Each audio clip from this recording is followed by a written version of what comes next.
Guys, it's Korah here, and welcome back to my channel. Today we have a very special tournament gameplay going on for you. We are on the final day of the Blitz Rivals Cup, so we have only 3 teams left. We have AQVA and BLOVE, who are going to be fighting each other in the lower bracket. The winner of that game is going to face QQ in the grand finals, and we're going to find out who the winner is of the Blitz Rivals Cup. So I'm very excited. Obviously, I did play the Rivals Cup. My team was knocked out earlier, so these teams are all very, very good teams, and I'm very excited to see some nice matches and some good strats as well. Now, speaking of strats, I know a lot of you guys did kind of enjoy when I went through like the maps and everything, so let's go through the maps that we're going to watch in the first set here. First set is going to be BLOVE versus AQVA. Very good set. I think these two teams played yesterday. I'm not really sure what the score was. I think they actually went to tiebreaker, so it was a very close game there. Let me take a look at the maps here. I'll show you guys real quick. So we have Castilla as our first map, actually. So let's take a look at this. Alrighty, so we have perms and everything. Give me just 1 second. Yes, okay. Let me go back to there we go. So we have pings. Alright, so here's how Castilla works from like a tournament perspective. Now, obviously, you have the 2 spawns. You have the red spawn, which is a north spawn, and you have the green spawn, which is a south spawn. Now, Castilla is actually a very imbalanced map. There is a lot of unbalanced parts of the map, so basically the red spawn is going to be the stronger one up here. Again, the reason it's stronger is because you have this entire TD hill here.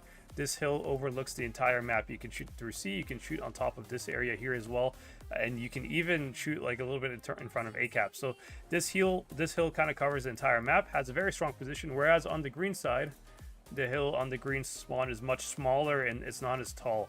This part here is much taller than this part, and this hill as well happens to be closer to the church. So if enemy team sends like a medium to the church, you can actually spot basically what's on this area. This church area is much stronger as well from the red side than it is from the green side.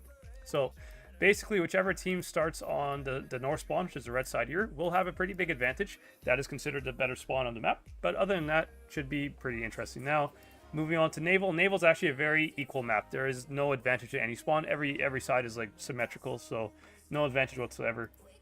Moving on to Yukon.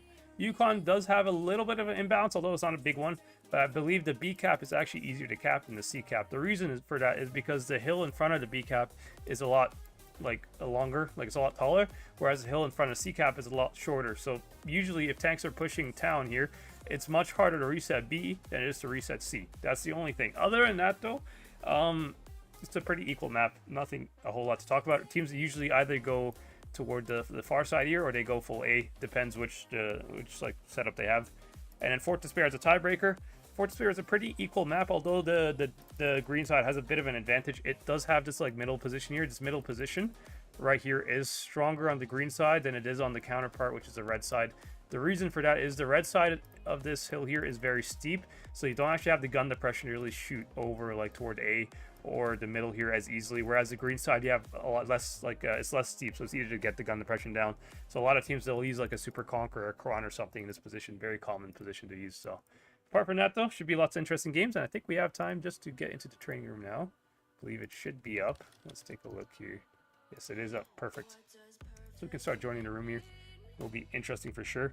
I think Pyroblast, Machi, and Nino are all going to be streaming the game. So if you guys want to watch the games in a different language, I think Machi is streaming it in Polish, Pyroblast in Russian, and then Nino is also doing it in English, same as me. So me and Nino are like the only English streamers. So yeah. But anyways, also big announcement for you guys. I do have a big giveaway going on in my channel here. So I have 2 battle passes and 2 sets of 2 fan containers to give away. So if you want to win these prizes, make sure you join my Discord. It's linked in the description of the video. From there, in my announcements channel, I have like, you just need to react to the announcement with like whatever Discord account you're using. Doesn't really matter. And then later on, if you do end up winning, I will send you a DM. You just give me your full in-game name, and that's it. Then you win your free prizes, right? So what's not to love? Very nice giveaway there. So make sure you guys join the Discord. Make sure you react in the announcement channel, and that's how you enter. So very excited for some games here. Now let's go ahead and take a look at what the training room is looking like here. I do have a 5-minute delay. Again, just want to make it as fair as possible to all the teams. So whatever you guys say in chat, I won't be able to react to it until like 5 minutes after. So just keep that in mind. But yeah. Speaking of chat, let's take a look at chat here. Ominous, what's up? Hello, hello. Fusa, nice to see you as well. Embas, nice to see you. Maurice, hello. Nice to see you as well. Spartan, Angel, Eco, Tatiana Fame, thank you for the love. And hello to Megalion as well, who is watching the stream. All right. We have some good games here. Now let me go ahead and get rid of the strats here so you guys can see the training room. There we go. So, in terms of training room here, we do have BLOVE on the left side and then AQVA on the right. Now, which team do I happen to be spectating? I am spectating BLOVE. So BLOVE actually starts off on the good spawn of Castilla. So we'll be interested to see what they do here. Will be interesting as well to see what AQVA does, because AQVA, usually teams play on the bad spawn of Castilla. They either have to play for, sometimes they'll send double lights to cap B. Sometimes they'll play like full A push, you know, sometimes they'll play full C push, but usually it's pretty standard. Now, actually, one thing I did want to highlight about the strats here real quick, I'll go back to the strats channel. Actually forgot to mention this, but if you take a look at the strats here, for Castilla at least, right here. So on Castilla, there is a very strong position actually that's on the south side, which is the weaker side of Castilla. Now, this position is known as the Calabanos position by the tournament community. It is this position right here. So, AQVA, if they want to win, usually most teams, if they want to like play a holding defensive strat on the south side, they have to send some kind of tank in this Calabano spot. It is a big hill here, which is pretty hard to like push over this hill. Now, this hill here counters like this area here. It can also reset B as well in the late game, so it's very important to have this hill controlled. However, some teams, you know, it depends. If BLOVE here is playing super aggressive on A, they could actually take this hill from AQVA. And if they take this hill, this is a pretty strong position as well. So this hill is the second most strongest position. Obviously, this hill on the north spawn is the biggest one. So it's the most powerful one. This one is the second most, and then this one here is pretty weak as well, in my opinion. So yeah, that's basically how the map works. So we'll be interested to see if AQVA will utilize this Calabanos position. If they do, will be very interesting, and we'll see what happens next. But yeah. Back to the training room here. Now, what do we have here? So AQVA starting ready up here. They are using a RHM, which is interesting. That's a very, seems like a church tank, to be honest. This is RHM from Wildburger. He seems like a church tank. Usually RHM, the only reason people would use an RHM over like a light tank is for the gun depression. So I am predicting he's either going to go to the church and try to play to like reset A. That could be what he's trying to do. Seems like it, to be honest. I think AQVA's setup here seems like an A setup, just based on the way they're looking like at their lineup here. They are running double E50 and a 4-2-2, so 4 mediums from AQVA actually.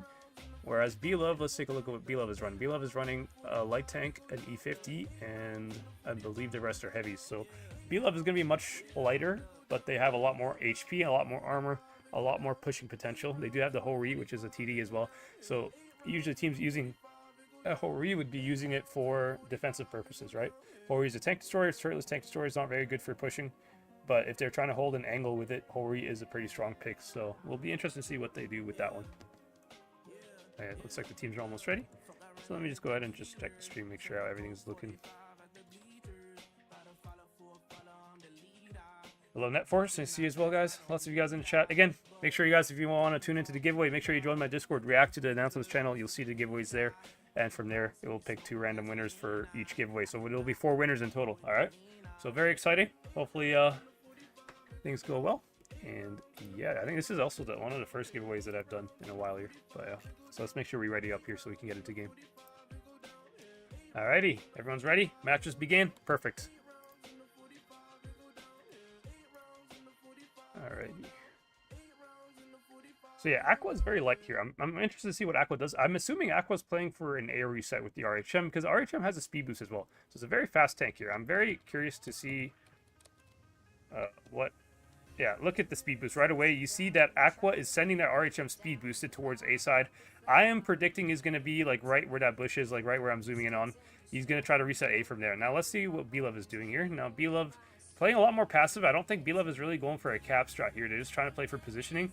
Rumpelstiltskin is going to probably have to end up being up here, but actually Wildburger's pushing the middle here, so he's trying to put Rumpelstiltskin in a bad position. So they're playing for the skill here. You can see the E50s, F and the Laduna here, they are playing super aggressive. I am predicting they're going to push Rumpelstiltskin. This is a strat to kill Rumpelstiltskin.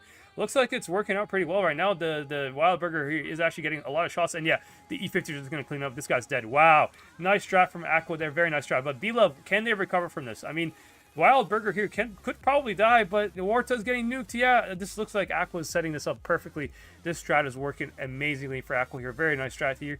And Warta's already like bled. He cannot do anything. And then these 2 tanks in the ditch here are completely trapped. So Psychopath also getting nuked. I have no idea how he even got spotted. How did this guy get spotted? How did he get nuked? He's all the way in the back here. I have no idea how Psychopath got spotted. But he is getting some good farm on F here and the E50s. But I think this concept and the MLE are going to die here. So it looks like AQVA is actually going to win this game. I really don't see... I don't see a world where BLOVE can make this game a comeback. I think they just got outplayed. This RHM Wildberg, a very nice play there for him. And the E50s, I mean, the second the reactive armor ran out, they just pushed over and killed him. So, very nice game there. And yeah, I mean, this might be a 7-0, I think, on the first game. So, rough start for BLOVE here. You know, I was expecting them to have a little bit. That's honestly, with BLOVE, what happened to them here, that's kind of why you need something faster than E50 to take this church position, because E50 gets kind of countered by a light tank doing what the AQVA light tank did there.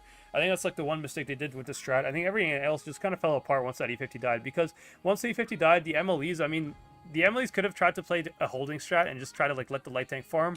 That's what I would have done at least. I think their MLEs like pushing into the river there, it was just too late. I mean, you cannot really save a tank that's already dead, right? There was no point for the BLOVE tanks to try to move up and try to help him. The guy was already dead. There's nothing you can do to save that E50. All you can do is try to farm off of him and put yourself in a position where you can rotate out of this A position, because A was already lost at this point, right? But the mistake that BLOVE did is that they just continued going for A cap, even though A was just a lost cause at this point. And they ended up trapping themselves down in the river, which in the end, you know, they weren't able to get out, and they just died alongside that E50 later as well. So very nice strat from AQVA, though. Days farming 4.3k damage with that 4202 there. Very nice game from him. I don't think anybody even focused on him. I think Wildberger was like the main focus for BLOVE, and then they realized they can't focus him once the first MLE got nuked. I think it was Warta. Yeah, Warta got nuked. It was not able to do any damage, even though he could have probably backed up and been safe. Same with the tanks in the river. I mean, look at the console doing even less damage than the E50. The E50 who got killed by like 3 different tanks, right? So, bit of a failed strat by BLOVE, but let's see if they can recover. BLOVE, again, a very good team. I'm sure they'll be able to recover. But let's see what they have here. So now AQVA using double light tanks, it seems like it, and then Hori again. Hori again signals that they're trying to play it for a defensive. They might use it exactly where the BLOVE Hori was. BLOVE played, the Hori of BLOVE team played behind A cap. He's there for resets on A. So perhaps AQVA might be trying to use that exact same thing. Now BLOVE with double E50 and just 5 heavies. Interesting pick there with the Chieftain. Chieftain's probably going to play some kind of hull down position, somewhat passive. The MLEs are always going to be ahead of the Chieftain. Chieftain has no reactive armor, so he's a bit of a damage farming tank. He cannot really take any shots himself, but Chieftain does have very high damage output. It does have a Hesh, right? So, interested to see what BLOVE goes here. They could go C, they could go A, actually. I'm not really sure where they're going to go. Looks like they are going A. Seems like it, at least. Oh, they're kind of splitting up. They're sending 5 tanks to A, 2 tanks to C. Now, what is AQVA doing here? AQVA is sending Zerd here. He's going to probably spot the default position for C. Usually a concept or a Conqueror will play there. It has gun depression enough to play there. And Wildberger. Yeah, you see what AQVA did with the... Like, Wildberger is playing the same exact position that the E50 from BLOVE did last game. However, the light tank is not really in danger of getting caught out. It has enough time to get out before it gets YOLO'd, right? So Wildberger here was a nice position here. He's going to get some good information on BLOVE, actually. Nice shot there from Wildberger. A lot of information. Ooh, look at the boost. Look at the boost. Days here boosting F with the Hori. Ooh, I like AQVA's strat here. I think AQVA has a very good setup here. And yeah, Lavrushka here right away is going to start getting shot by the Hori. Psychopath as well is going to get shot probably by the Hori. Can he hit him? Oh, he missed. F missed a shot. That's an easy shot, man. He should have been able to hit that. But I think AQVA's setup overall is very nice. I think they have a big advantage here. These 2 MLEs, Lavrushka and Psychopath, are not really going to be able to do a whole lot. Classical as well. Like, remember, BLOVE has no idea that the Hori is boosted, by the way. BLOVE has absolutely no idea because nobody got shot by the Hori yet. The Hori actually missed a shot in the MLE earlier. Which, to be honest, could actually benefit AQVA, the fact that he missed that shot. Because if BLOVE makes some kind of aggressive push on A, they have no idea that the Hori is going to have shots on them the entire time. They have no idea about that, right? So, BLOVE playing very defensive here. They're playing for resets on every base here, which I mean, kind of a little bit surprised. I mean, it makes sense that AQVA would not cap A. You know, A is kind of hard cap to go for, especially when you have WE50. Now, Warta getting shot here. Actually, I think F has shots on Warta, guys. I think Warta could die. Yeah, he does. He does. F has shots on Warta. F is going to farm a lot of damage this game. Warta here in a very, very bad spot here. He's getting Capola shot. And again, the MLE is like the tallest possible tank you can play in Clan Wars. And they sent him to this position where his turret is just pointing. Like, I mean, I think Laduna here has shots. He's just missing. But Warta is in a lot of trouble. And I think Warta knows that F is boosted. You can see he pinged on the map, Sector 1 right there. So he knows that F is boosted. He's trying to tell his team where he's boosted on.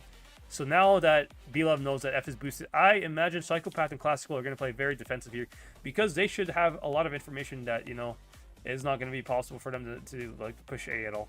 Now Wildburger getting shot by Classical there. Nice shot from Classical. Wildburger is a light tank. You do want to avoid taking as much damage as you can with the light tank here, but I do feel that AQVA could play for this kill on Warta. Warta is completely trapped here. I think he's even perma spotted by Laduna here, so I think Warta's in a very difficult spot here. And I think AQVA could try to like make a push or make a play on Warta here. I think F is gonna like F might have shots on him. Does he have shots? No, it doesn't look like he has any shots. He's not really looking at him, but Laduna here trying to Capolo snipe him the whole time here. Has to be a little bit careful not to run out of ammo. I think I've seen him shoot like at least 10 times by now, but I think it should be fine. Now, BLOVE here rotating towards C. It seems like they're trying to maybe kill Zerd. Maybe Zerd is a kill for them. I'm not really sure what BLOVE can do here. I mean, BLOVE is very split. Wherever they push, they're going to be completely isolated from the other side of the map here. So I think BLOVE is just hoping that AQVA makes a push and they're trying to bleed AQVA. I think BLOVE, that's kind of what they're relying on. They're relying on AQVA making a mistake, getting bled, and then they just counter push with the they have a superiority in heavies, right? They have more heavies than AQVA does, so they have a lot more pushing potential. I think that's what BLOVE is hoping to push for. However, I don't know if BLOVE is ready for F's position, man. F's position is very strong. I saw LOVE, actually. I was streaming Castilla earlier between LOVE and Demo. This was the very first game of the top 8 stage, and I streamed them, and actually LOVE's Hori actually managed to do a lot of damage there. So I think this Hori will have a lot of shots there. They just, AQVA needs to start pressuring somewhere, and it looks like that's what Ghosty is doing here. Let me take a look. Yeah, take a look at Psychopath. He's going to have to end up resetting A here. Is he going to get the A reset? I mean, every time he resets A, he's probably going to have to take one in return here. It's going to be a trade, which he's probably going to lose a trade. But is there somebody else? I mean, Classical, what's Classical doing? Classical is not resetting A. He cannot reset A anyway. I think this is a failed strat. I mean, I don't think Psychopath here can continuously reset Ghosty forever. I think Ghosty's going to eventually get the cap, because once Psychopath's reactor runs out, he's going to end up getting shot by Daze again and Ghosty. Like, I don't see how he's going to... This is not like a trade he can continuously do. However, they are bouncing him, which is surprising. I mean, I'm not really sure how they're bouncing. Ooh, what does BLOVE do? BLOVE is pushing past. See, they're playing for the Zerd kill. BLOVE is trying to kill Zerd here now. Can they get the kill here? Zerd making a good play, crossing over to the other side of C here, but I think it's too late. I think Zerd is probably going to die here, unless he can somehow kill Warta and get out. That would be a miracle kill if he's able to do it. Zerd, can you kill Warta? I don't think he can. Maybe he can. No, he can. Actually, he can, but the E50 is going to go back for him. But look at the bleeds. Like, F has shots on all of these, like, plays that they're making here. I mean, Zerd just killed him. 1-for-1 trade here by BLOVE. I don't know if it's a good trade. Now look at the light tank. Light tank is spotted. Oh shit, nothing as well. Should be getting shot by F here. Does F have a shot for him? He might. He does, yeah. Ocean just took a big shot. He got set on fire as well. I think F's position is very strong here. BLOVE is just paralyzed. They cannot do much. They did manage to cap B though, and they could honestly cap C if they really need to, but BLOVE doing an okay job here. Now Psychopath just needs to survive. Is he surviving? I'm not really sure. He might die here. Wildburger has a good shot on him, and as well, F might have a shot on Psychopath.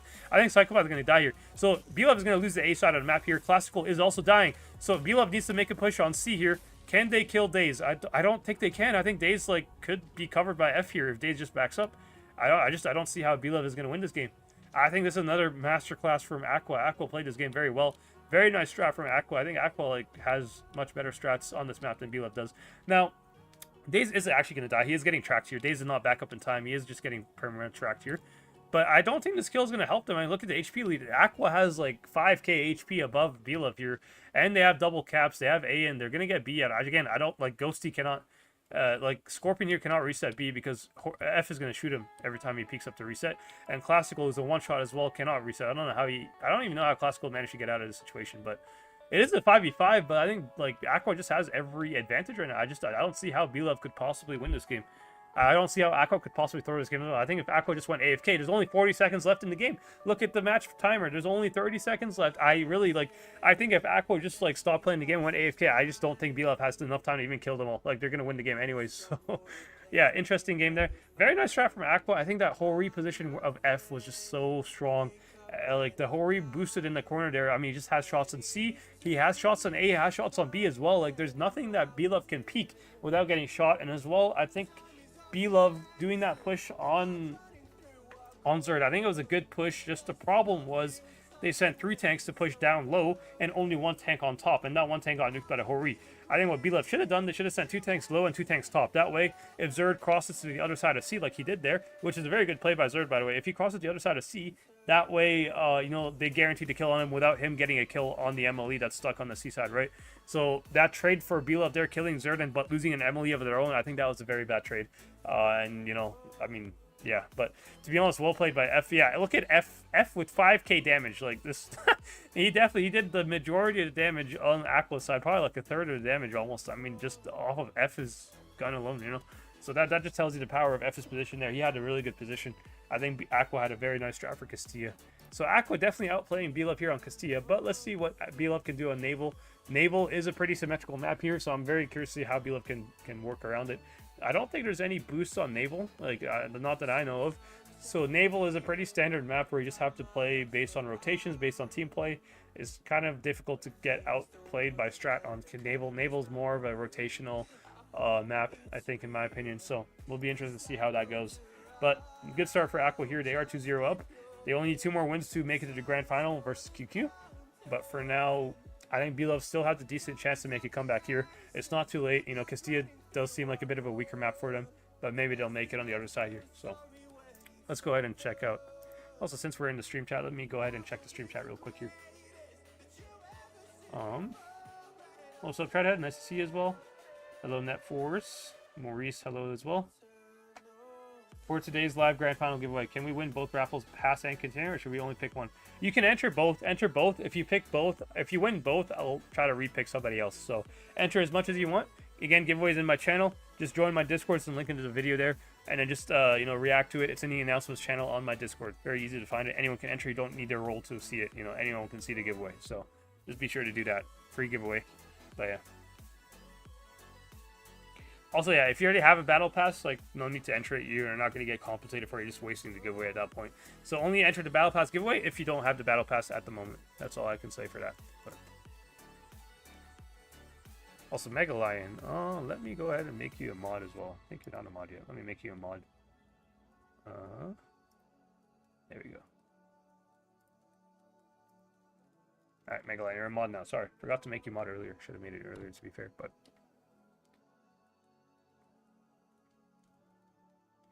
Alrighty, BLOVE here taking a little bit of time to ready up here. Now, AQVA using a Bat Shot and E50. A Chieftain is an interesting pick, I think, on Naval. Naval's not, doesn't really have much. I mean, actually, I kind of know where the Chieftain could go. There's only one spot on the entire map where gun depression is required. It is in the middle of the map, right? There's like a bush that overlooks the sea cap. That's like the only place I think where they could play the Chieftain. I don't know where else they would play it. But let's go ahead and check here. Now, where is the AQVA Chieftain going to go? My guess is he's going to go directly where that spot is, where I'm looking at bush right there. That's my guess. Is that where he's going? Yeah, it looks like, yeah, that's exactly where he's going. I mean, that's, I kind of just read it based on the lineup. It makes sense. Now, BLOVE sending an MLE by himself towards A here. They are boosting Rumpelstiltskin. Okay, interesting boost here. Does he get, what information can he get with the boost? I mean, nothing actually. He just got spotted. That's actually not ideal for Rumpelstiltskin here. I don't know how he managed to get spotted and didn't spot somebody in return. My guess is Laduna here spotted him. But BLOVE playing a pretty good hold strat. I mean, Classical is playing the same opposite position as the Chieftain there. He does have shots on Laduna, which I said is like the only gun depression spot.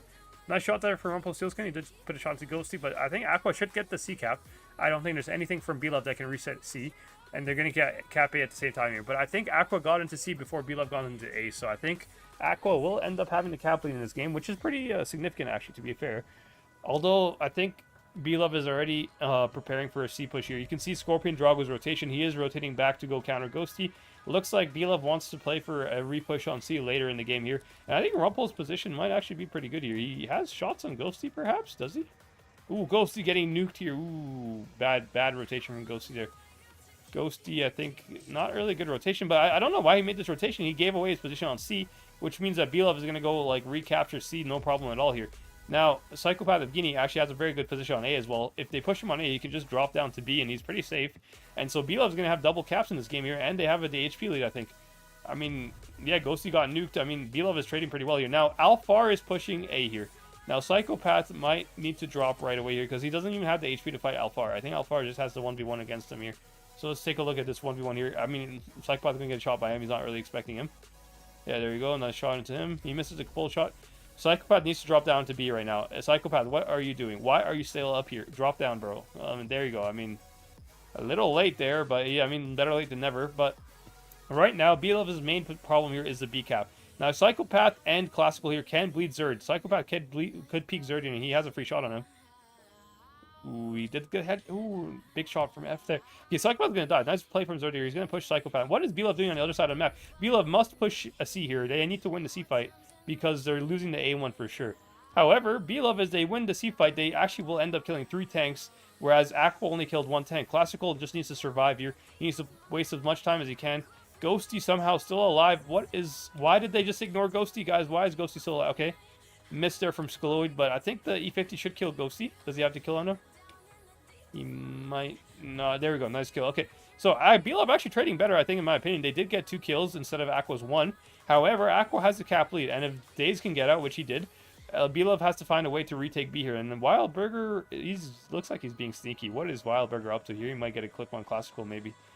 Oh, no, okay, he's just pulling back. Yeah, so AQVA here, obviously playing for the caps. Look at the defensive structure that AQVA has.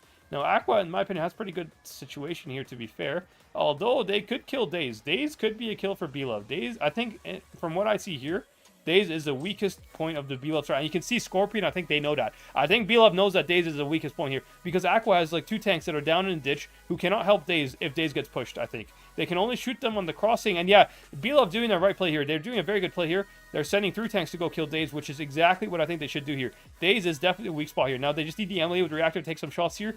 Probably one of the Emilys might die, but the Hori and the other Emily will definitely kill Daze, and Daze is going to die here. Daze is definitely going to die. Nothing Daze can do to survive here. Daze will 100% die here. He does not have reactive as well, and the Hori might have a shot into Daze here. Nice push from BLOVE here. And they're capping B in the same time. Nice play from Classical. Can Rumpelstiltskin cover Classical? And look at Skaloid. Skaloid, the low HP MLE is actually still very effective right now. He's playing a very hull down situation here. He is farming the tanks that are bleeding B. He might have shots on Wildburger here. Can he shoot Wildburger? No, he shoots Alfar instead. I mean, Skaloid, very nice play there. I think BLOVE played this game to perfection. What a nice game from BLOVE. I think BLOVE, wow. I have to say, BLOVE actually played this game perfectly.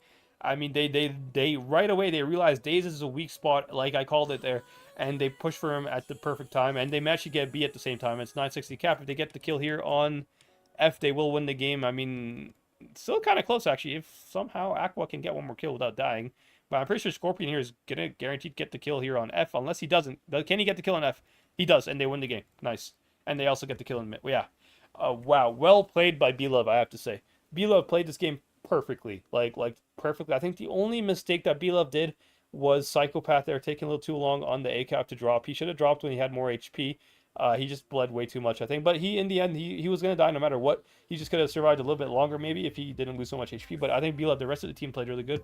And I think the MVP of this game here is going to be Skaloid. Skaloid played this amazing. A fire emoji for Skaloid.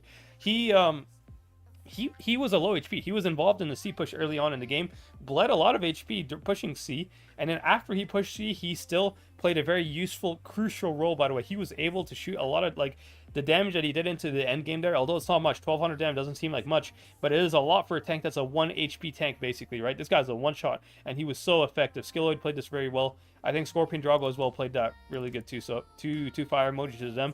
I think F actually 4k damage did play really good, too. Fire emoji for him as well. He did play solid, but I think BLOVE just outplayed AQVA there with the rotations that they did. So I have to say, well played to BLOVE. They definitely deserve the win on that one. And maybe started a good close series here. BLOVE 1 game up, 2-1 for AQVA right now. Will be interesting to see what BLOVE can do on the second spawn here. They are using a mouse, which is a very interesting pick here. Not many teams are playing the mouse. Both teams using a Chieftain. Again, I'm assuming the Chieftain is going to go to that one position again with gun depression. That's the only place where the Chieftain can actually be effective. And I think F there did a good job with the Chieftain. He did 4k damage there that last game just by farming tanks in the middle of his Chieftain. He was able to Capola snipe, I think, Psychopath. Yeah, he's able to Capola snipe Psychopath like with Hesh there. So very nice game from F here. And we're on to the second year. Now, Wildburger with the bat chat. Does BLOVE have a light tank, though? I don't think they... Oh, they do. Yeah, they do. Rumpelstiltskin in the light tank. Okay, we'll be interested to see then where the teams are going to go. To be honest, they can go anywhere based on this lineup. Like, it's not very obvious where they're going to go. I'm just assuming that BLOVE is going to play a little bit more defensive since they have the mouse. I think the mouse might later cab B. I think that might be the play for the mouse here. I mean, mouse has to play in the B area. There's no other place for him to go. And I think BLOVE might be trying to play for B and C here. We'll see what they're up to. Now, T100 with an interesting spot here. He is playing to reset the tank capping A. You see what the T100 is? He's just playing right there. Super Conk, I assume, is going to peek to reset A when the light tank for BLOVE spots them. But if there's a big fight on C here, I don't know if if BLOVE is very well suited for a fight on C. I think they're playing very split up here, although Classical is kind of covering Skilloid, but yeah, I think actually Skilloid has a decent cover. He has a mouse to his left and he has Classical on his right. Although I don't think this mouse is safe. I think this mouse could be bled if I mean, he's not really that yeah, I mean BLOVE actually has just good map control in general. They do get the C cap. Now I'm very curious to see if Wildburger will end up falling for this A cap here. Because if Wildburger tries to cap A, I am sure Rumpelstiltskin here is going to spot him the light tank here. So I think that's like what the strat is relying on for BLOVE here. They're relying on capping C and then just like baiting AQVA to cap A with a tank that they are not really prepared to get spotted. Now Wildburger here is very cautious. He's gonna go for it. He's gonna go. Oh, he got spotted though. He got spotted. Nice info for Wildburger here. Wildburger I think Wildburger, if he's a smart player, he should know that Rumpelstiltskin is right there. He might even blind fire that position. He should know. He should know that he's there. Is he gonna? Because he did not peek far enough for the bush. Like you see the bush on the left here. He didn't peek far enough where that bush can spot him. So he knows wherever he got spotted from must be exactly where Rumpelstiltskin is. He must know that. Now Wildburger knowing this information is gonna maybe take a different route here to go cap A. Although I don't know if he can cap A without. I think Rumpel can still spot him no matter what here. Now he's getting the. What is he shooting? He has shots on Skill. Oh, Skilloid taking a lot of damage. And AQVA just going to retake C here. Nice call from AQVA there. Retake C. I don't think BLOVE has anything to reset C. BLOVE instead might try to play for a repush on C. That might be what they're doing here. Because I don't think BLOVE just doesn't have the map control to go for A anymore. I mean, AQVA has 2 tanks on A. And BLOVE is just kind of forced to play for the C cap here. So, in my opinion, I think AQVA actually has better map control than BLOVE. I like AQVA's positions more than BLOVE right now.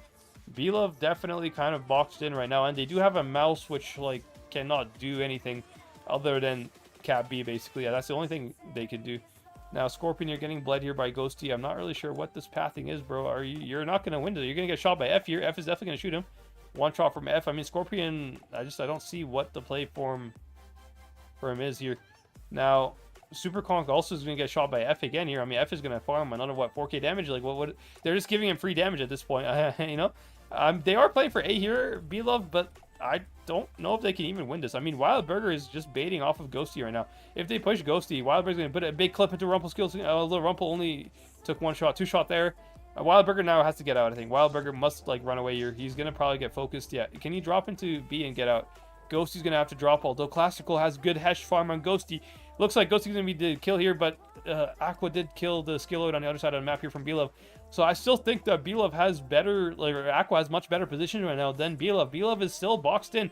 They did a big push here on A, but they didn't even kill the Batchat. The Batchat is still alive, and Ghosty is still alive as well. And they lost all that HP. I think they actually lost more HP taking A than they did killing Ghosty and the Batchat. So I think AQVA played this game perfectly. I think they're going to win this game. Again, if you're a BLOVE, I don't know what you're supposed to do right now. Again, you have a mouse who cannot do nothing at all. Like, the only play for BLOVE maybe is to try to cap B, but if they cap B, AQVA can just, like, surround them. I mean, AQVA has such good map position. Look at Wildburger again. Like, Wildburger is so effective here. He's going to bleed the mouse, yeah. I don't see how BLOVE can win this game. I think AQVA just played this game perfectly. Again, that's, like, AQVA basically did what BLOVE did to them the other game before that. They took A, they took the high ground on A, and then Daze here might die, but I don't even think Daze is going to die. I think it's the light tank is going to die, actually. Like, Daze is perfectly safe here. I mean, BLOVE already lost this game. There's nothing, like, BLOVE can do to win this game anymore. Ghosty does miss the shot there, but, like, no matter what, they're going to win this game no matter what here. And, I mean, BLOVE just doesn't have any possible, like, tank to kill. I mean, what are they going to kill with a mouse, bro? Like, the mouse cannot go anywhere. That's again why I said the mouse was a bit of a risky pick from BLOVE there. The only way the mouse is useful is if BLOVE managed to cap B with it. But, like, BLOVE never really put themselves in a position to cap B because they lost A control. They eventually lost C control as well. So, like, BLOVE just had nothing to do with that mouse there. The mouse was just trapped in, the middle of the entire game. Nothing for him to do. So, nicely played by AQVA there. I think AQVA definitely deserved to win on that game. They did play really well. Wildburger as well, putting in some good, effective, like, you know, good effective plays there. Again, I think BLOVE strat relied on Wildburger here making a mistake to try to cap A or something and just get nuked. Wildburger definitely not falling for it, so good play by Wildburger there. Mouse doing top damage for BLOVE, but I don't think it was any useful damage. I think he just got ignored till the very end, and then he just, like, you know, I think BLOVE just got completely outplayed in this map here, or on the spawn of Naval at least. BLOVE, I think if BLOVE played the same way they played the other spawn, I think they would have had a much better chance in this game here, but well played by AQVA. Now we move on to Yukon. Now, BLOVE is on the slightly worse spawn of Yukon here. Again, I mentioned earlier in my earlier game review here that the south spawn is a little bit harder to cap C than it is to cap B. So we'll see how BLOVE deal with that. But AQVA here on match point. They just need one more win, and they will make it to the next stage and fight QQ in the grand finals, which should be a good match. QQ, again, I said QQ was actually the underdogs yesterday. QQ completely proved me wrong. And like you said, you guys, you're never really able to predict tournaments. Anything can happen in tournaments, you know, but at the moment, QQ looks very strong. If they play the same way they played yesterday, I think they have pretty good chances to actually win the whole thing. Although AQVA is playing very good too as well. I was saying earlier in the tournament that AQVA seems very inconsistent, but I think right now they've kind of locked in.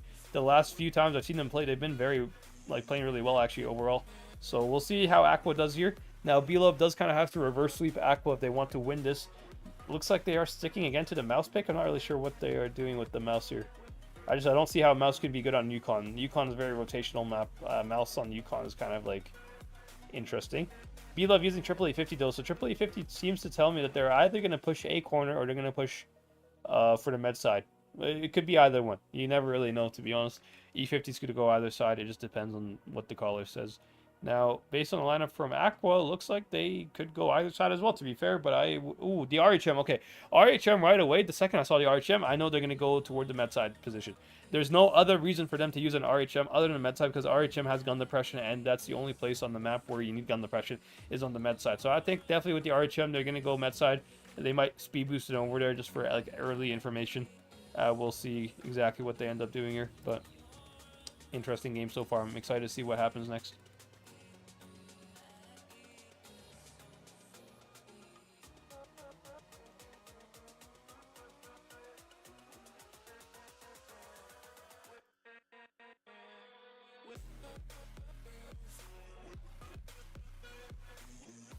BLOVE with 4 MLEs, like all reacted. Okay, BLOVE looks like BLOVE wants to play for pushing. Like, based on the lineup from BLOVE here, it seems like they are looking for a brawl, whereas AQVA looks like they're looking more for map positioning. Now, AQVA, yeah, I'm very interested to see what this light tank does. I am very sure he's going to go to the med side position, this hill right here. That's the only place where the light tank can actually make sense, right? Especially the RHM, a light tank with gun depression. That's the only place I would imagine they're going to go with that light tank. And yeah, look, he's doing the speed boost right away here. And what are the E50s doing from AQVA? They are playing very aggressive. And oh, they're going also corner. Okay, so full corner strat from AQVA here. Now, BLOVE looking like they are trying to play more for a mid push, it seems like, although they're getting outspotted by Wildburger. Nice shots from Wildburger there.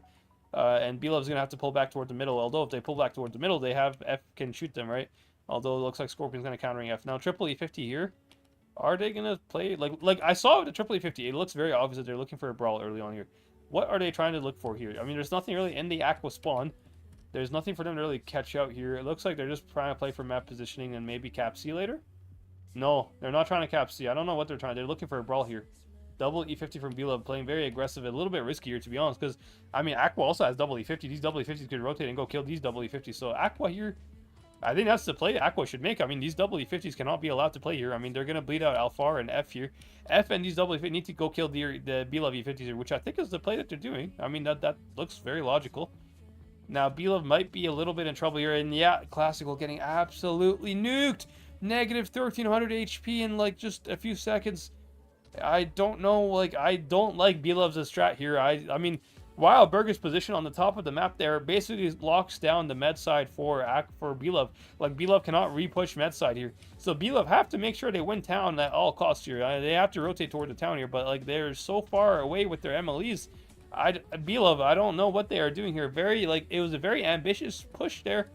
Like I understand they made this push if AQVA had, like, all heavies or something, but they don't. They have E50s. E50s are pretty rotational.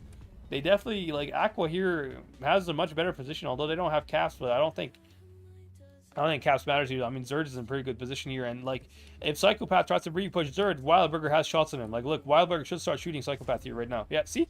Like, Psychopath is just not going to win this trade. You're not going to win the trade killing Zerd, and then, like, BLOVE, the only hope they have here is to try to, like, cap A or something and win by caps, but I don't see how they can win by caps. Like, this does not look winnable for BLOVE right now. I think AQVA, if they play this correctly, like, without throwing the game here, they should easily win this game. I mean, AQVA's in a much better situation than BLOVE.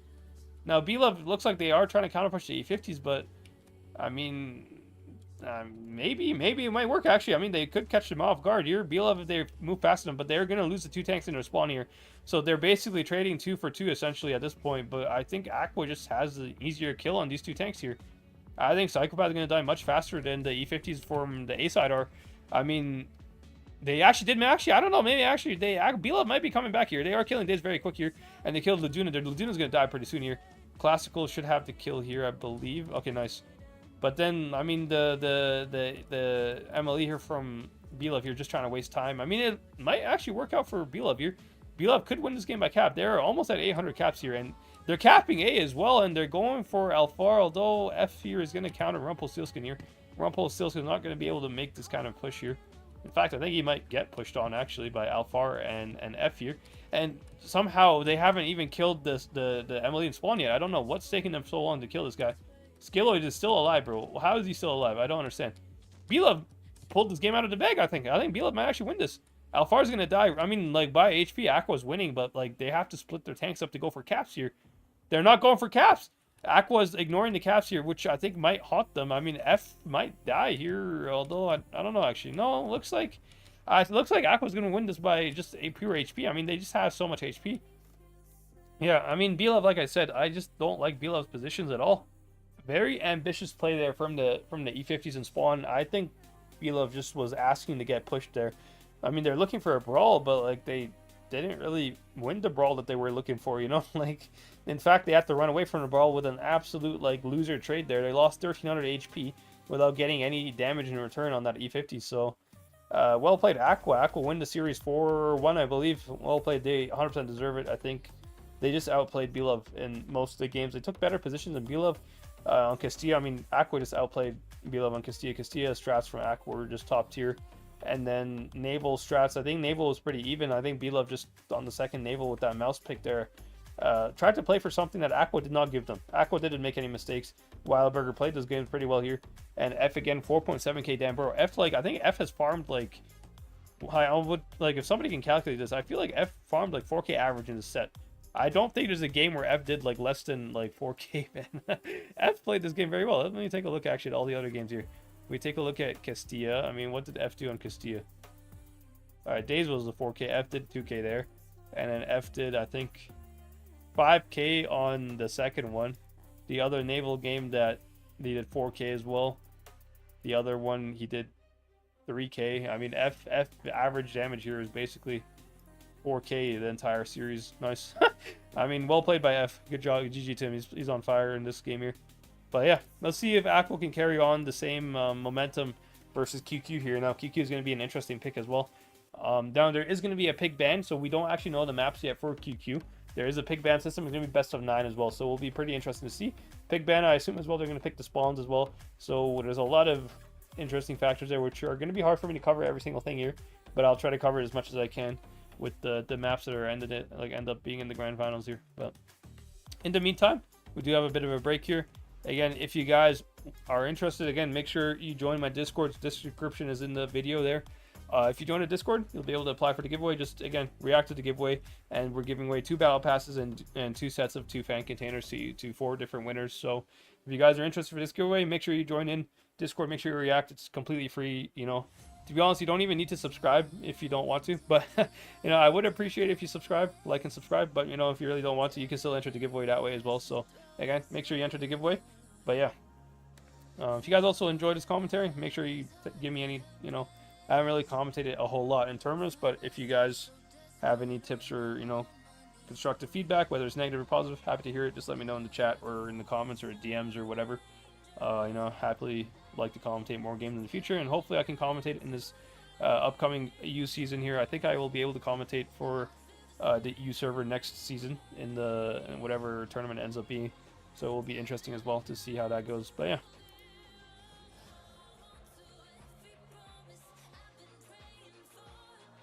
Alright, let's take a look at my own chat here. Hello Darkman, nice to see you as well, bro.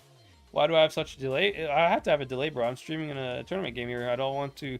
If I don't have a delay, the teams can just stream snipe each other, and then they'll be able to, like, you know, like counter each other based by stream sniping. I don't want that at all. It's like, as a tournament player myself, that's like the #1 thing I like despise. I despise people that just like stream snipe if the delay is not long enough. So that's why I make sure I have like a long delay to make it as fair as possible to all the teams that are playing. You know, I don't want any team to have like an unfair advantage. So that's kind of the reason for it.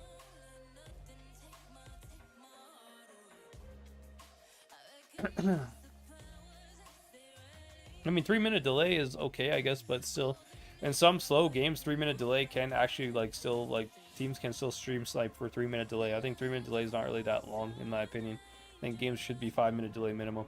Like, that's just my opinion as a tournament player, but I'm sure everyone has their own opinions, and in the end, they can still do like whatever they want. Doesn't really matter, but yeah.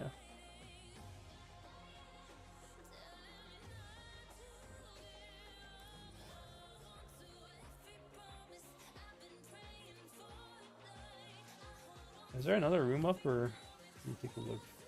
I think there should only be one room up here. Yeah, there's only one room, so we just gotta wait a little bit. But yeah, we are gonna wait. Let me take a look actually at the.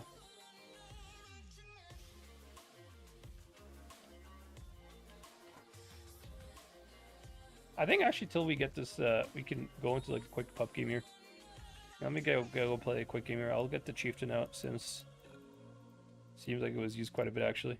We'll play a quick game here just to keep you guys entertained while we wait for the maps to be out for the second map here in the grand finals.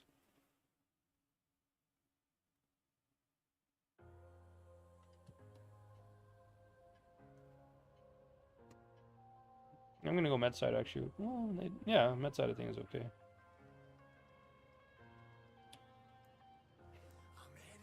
It's an interesting camo, actually, from the 268 there. I haven't really... I don't know his camo, actually. I've not really seen this camo a whole lot. Maybe it's just to be honest, I kind of just like use this like purple and green one for my tanks most of the time, so I don't actually know all the camos, to be fair, but this one looks kind of cool. I like it. Now we can see that we have 2 medium. I mean, what does the other team here? They have a Progetto and a 62 here, but oh, they're here. Okay, this is good. I might eat a shot here for crossing, but it will be worth it, I think. Oh yeah, it looks like there's gonna be a brawl on the med side here. I do have a pretty good position here to farm on this Progetto. I think cannot really peek this without getting shot by me. I'm gonna just pre-aim the Progetto here. I know he's gonna peek at some point. Oh, I know you're gonna peek, buddy.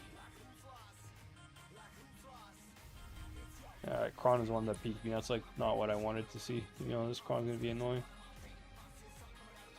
Thing is, Kron's turret is just like impervious. I cannot pin him like whatsoever here. But all I can do is just try to keep him down and hope that. I mean, oh, we haven't. Yeah, this is. I don't know. This is a good position to participate. We can maybe kill this XM here. Actually, I'm gonna like activate my tungsten here. Nice shot. Ooh, big shot there into the XM. I think yeah, we can kill this actually. Bro, this 268 would stop driving into me, man. All right, we got some good nukes there. I think we just need to go kill the Kron at this point here. Kron is a very important tank to get out of the game here. Oh, failed HE there. That's not too good, but I think we're still doing okay in general. Okay, that's a bit of a bad aim for me there. Should have aimed at a little bit better, but I think our team is in a pretty good situation, I have to say. I think if this 23 backs up, I can definitely shoot him. Wow. Just HE's my turret for 500. Nice, man. There we got the kill on the 23. That's actually a pretty big kill here. I think overall we have pretty good positions, although this VK might be annoying for me. But I think since I have the high ground here, should be able to shoot the 62-8. Oh, how did that miss? Okay, we need to kill this VK like right now, to be honest. This VK definitely needs to die. I think we will get the kill on him here. We can even load HE. I'm pretty sure we'll just kill him. There we go. We do have a decent position at the moment. Let me take a look here. This 50B is full HP, although I have Hesh, to be honest. Chieftain kind of counters a 50B. Because I can Hesh him anywhere on his tank, basically. And if he has reactive, it doesn't even help him anyways.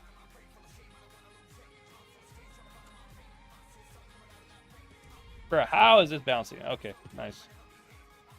Alright, bro.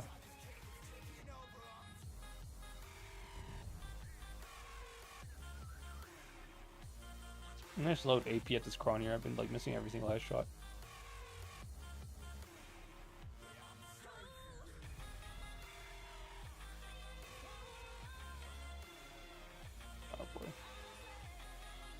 2 might be a bit of a problem here.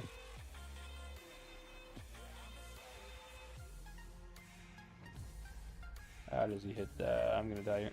Ooh, no. He tracked me. That was. I should have just played for the Kron kill. My bad there. Going for a 62 shot. That was a mistake on my part. I definitely threw this game for my team here. Bad play by me. This Kron, to be honest, like super lucky, man. He should have not made it that far, but yeah, let's go ahead and exit just to make sure that the room's not up already. Is the room up? I don't think the room is actually up yet. Let me take a look. Take a look at the room here. Is there a room up? No. So we can play one more game probably. Yeah, I definitely threw this game for my team. Did not play that well. And that's my bad. Let me take a tank that actually like has like a slightly better. Oh, yeah. This game here. I mean, the Kron got like really lucky, to be honest. I should have like killed him earlier. This Kron is extremely lucky to have survived.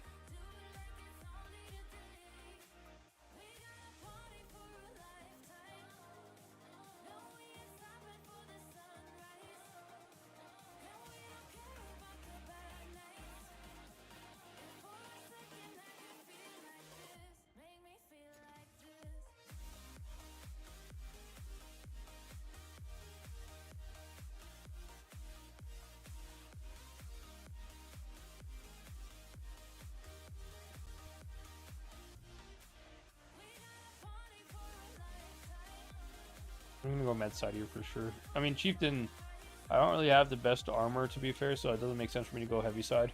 I'm pretty sure like I can barely pen an E100 to begin with because, again, Chieftain only has Heshes as like premium ammo. It does not have APCR or anything like that, or even heat. So penning super heavy is going to be a pain, to be fair. So I'm just going to go toward the med side here, try to kill the mediums. Probably the best way to play this this tank. You just try to play for medium kills. You do go for a bit of a Hail Mary shot. Obviously does not connect, although you might be able to shoot this one. Ah, you got unspotted. Perfect. Okay. Oh, RHF just got completely nuked though. Do get the shot on the 183 there. Nice shot. I think actually maybe we can. Don't really have an angle the whole year, but I think this one might give us a shot here. This 183 isn't like the fattest person ever would have a shot for him. He doesn't get the ammo rack on level 140. That's kind of funny. 183 super balanced, guys. Very balanced. 7 HP. Oh, I'm just gonna go for a C100 actually. Should be an easy kill here. He does have the small gun though, so I have to be a little bit aware of that. Good shot on C100. I think I can start heshing the back of his turret here. We do have tungsten and adrenaline. There we go, nice hesh. Bit of a low roll actually, 500 hesh, while that tungsten is very low. I don't know how he managed to bounce me. I mean, Chieftain doesn't have much armor anyways, but I'll take it. Alright, and he's, yeah, this game was just like a complete steamroll.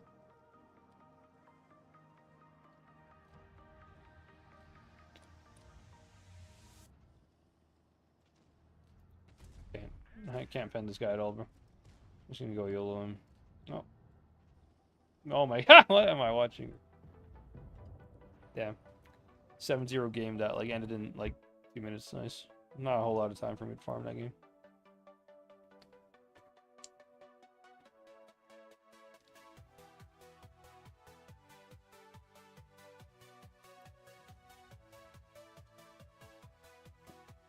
PRB for 7.5k gold. I don't think this is a good tank, to be honest.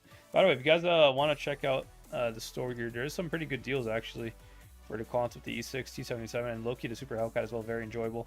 I made a review for these tanks basically, so if you want any guide on what tanks you should buy, go in and check out my video. I posted I think like yesterday, so you can go check that out. But I think at the moment, just like real quick, if you were curious, cons of E6 both are very good tanks. Would highly recommend both of them. Although the E6 is like a little bit higher for me, like in terms of like just, you know, enjoyment. I do enjoy the E6 more. For tier 8, T77, T54, E2, those are like the top 2 ones. The M6 wire is really bad. M6 experimental also isn't that good. And Super Hellcat is extremely fun for tier 7, so I would highly recommend that one for tier 7 as well. But yeah, let me go ahead and see, is the room up yet? Let's go ahead and search up Rivals Cup again. No, it's still not up. Alright, we'll continue playing.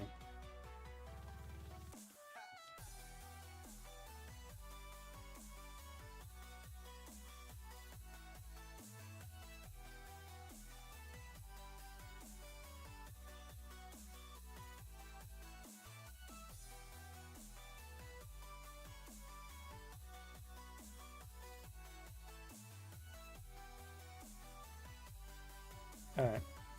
We are in game here.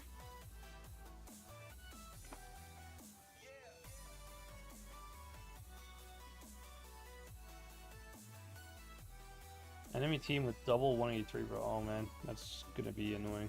I'm kind of scared about that. I'm gonna try to take a little bit of a safer position here so I don't get absolutely nuked by 183s. That's like the last thing I want. You can maybe pre-aim.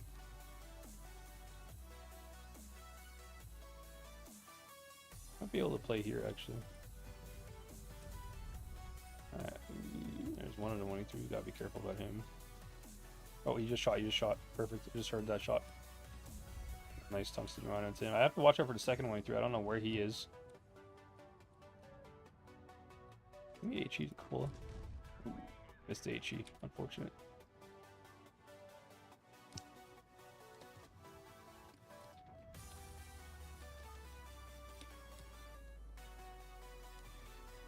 What is this VK doing?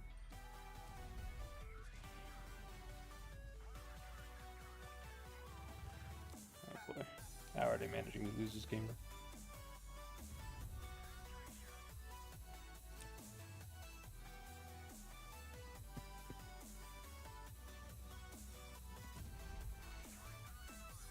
If I can get one more headshot, I can definitely kill the VK here. Ooh boy, I gotta watch out for the 183 though.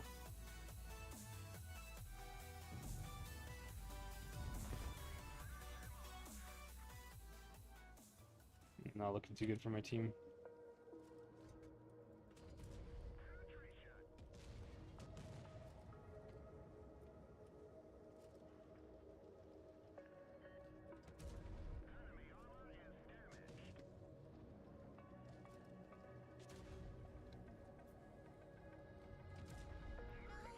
We can face like this guy. Can we get away with to kill you? No. Try to side hug him. I mean, to be honest, I think I made a mistake of shooting on 183. I think if I didn't shoot that 183, I probably could have maybe survived this game, actually. I wasted my shot on that 183, and I honestly need to shoot the Chieftain, but I kind of thought that I was going to die no matter what, to be fair, so I was just trying to get the easy shot off. Real, bro, why did you peek that? Okay. Wow, we're going to lose this game. Unfortunate, but...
So did this decent damage actually, considering how our team was.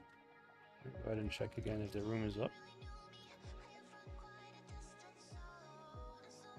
Seems like the room might be... I don't know. We can do one more game probably.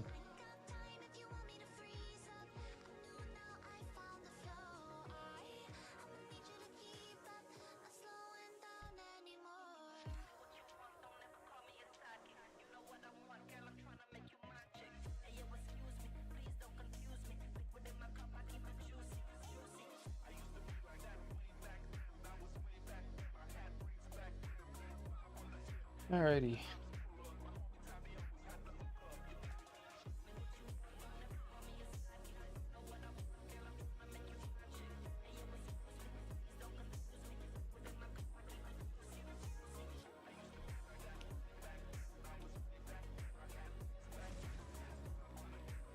Dynasty's Pearl.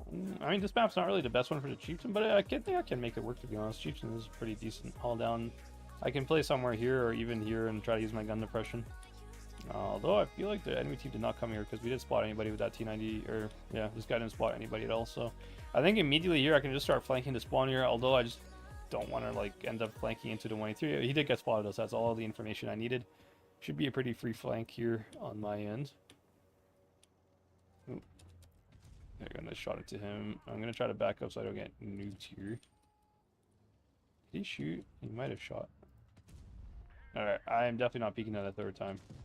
Yeah, there we go. Nice. I did not want to risk getting nuked for like a 1 HP, 183 basically. It was not going to be worth it at all. Now, my team did manage to lose 2 tanks already. Not really sure how they managed to die, but we can definitely kill the Hori, I think. Hori is a kill for us. There we go, he backed up. We can get a nice headshot into him there. Should be able to kill him. If we can avoid getting shot by him, it would be nice, but he's just going to shoot us. Oh, he missed. There we go. Get the kill. Perfect. Now we take a hull down position here. We can actually bleed the E75 and the ST1 here. I don't think they can really do much against me right now. I am in pretty good position.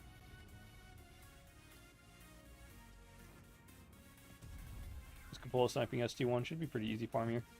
If he does push me, I think I can just hesh his lower plate, although I'm not really sure. No, I'm not risking it. I'm just going to shoot AP.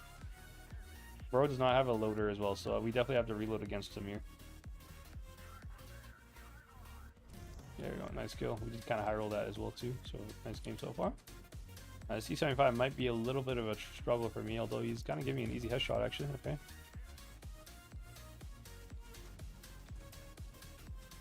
I'm gonna try to just get the C7 out of the game. It's gonna be the easiest one for me to HE.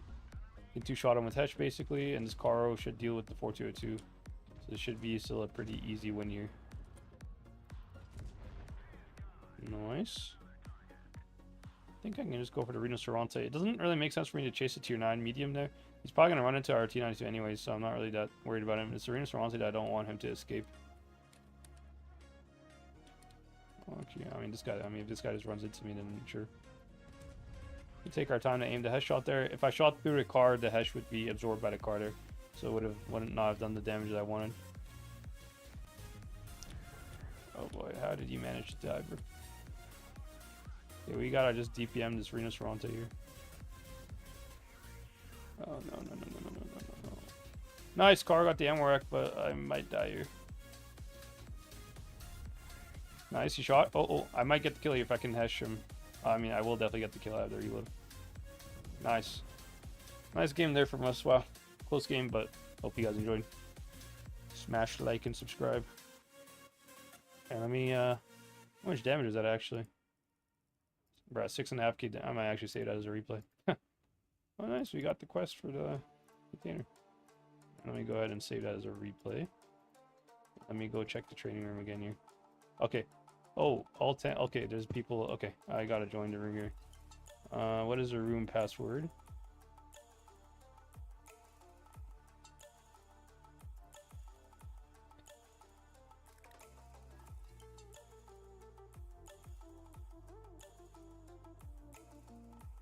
There's a password on it. I don't know.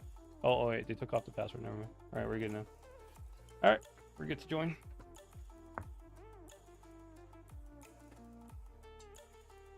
Okay. So maps are up. Okay, let me go through the maps real quick here. So we have Castilla again, by the way, which AQVA is playing on the north spawn, which I believe is the better spawn. So it will be interesting. I mean, I assume they're going to do the same strat that they did last time. Also, I'm pretty sure oh, yeah, no, actually, no, this is right, yeah. There we go. Yeah. We'll see, actually. But what do we have here? So in the description, we have Castilla Dynasty, Black Gold Bill, Hellas, Normandy, Corbeil, Naval, Faust, Middleburg. So I think out of all of these maps, Castilla is going to be the one that is the most unbalanced. Dynasty is pretty equal. Black Gold is also pretty equal. Hellas somewhat equal. Normandy is kind of equal. We'll see how that goes. Corbeil as well is fairly equal. Naval, yeah. So most of these maps are pretty symmetrical. Just Castilla is the only one that is not really symmetrical. So we'll see how that goes. But AQVA, I believe, has the better spawn in Castilla here.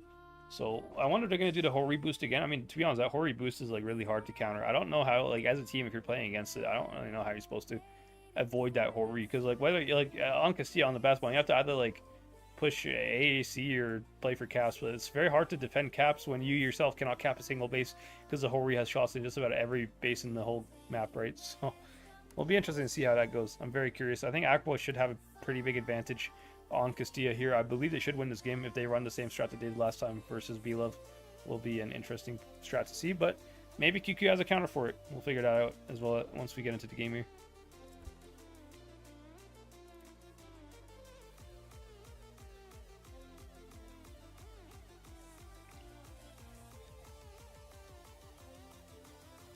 Hello, Silent Cougar. Nice to see you, bro. Welcome, welcome.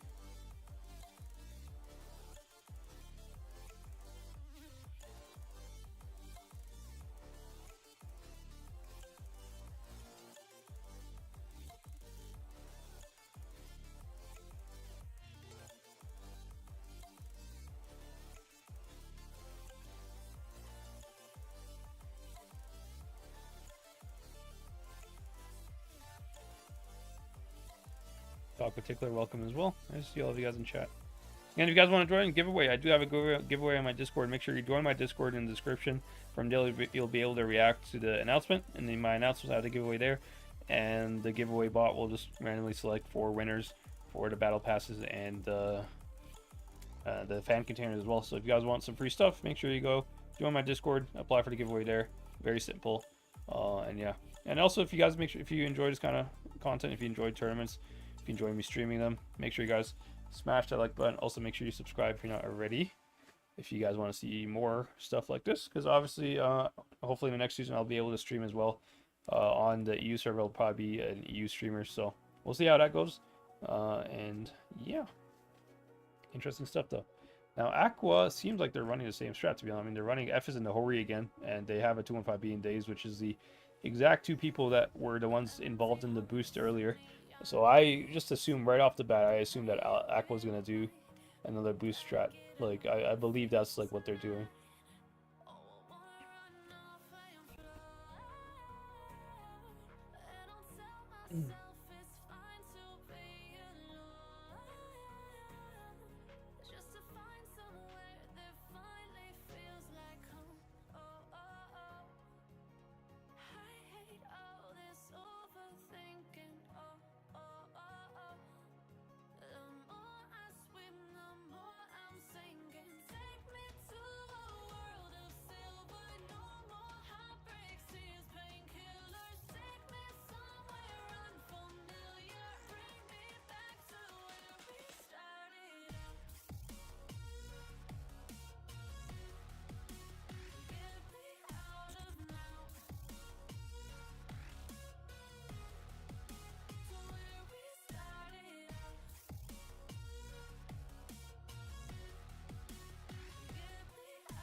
All right, looks like the teams are all ready. AQVA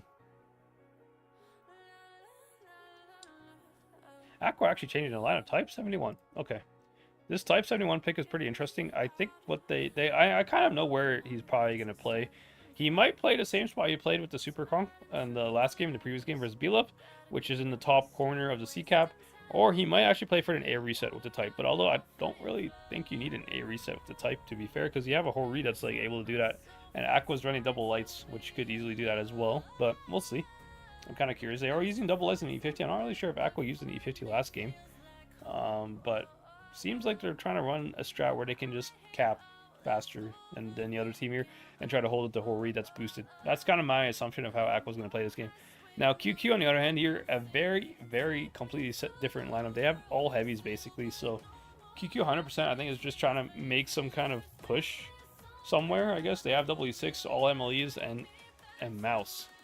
I have no idea. I'm more interested about QQ's lineup here, because I don't know where they're going to go. They could push C, they could push A, but I feel like if QQ was watching my stream earlier and they saw BLOVE get destroyed by this Hori here, I don't know what their plan is. I mean, if they push A, they're just gonna get farmed by the Hori as well. I don't really see how QQ here is gonna end up managing to make this push, you know.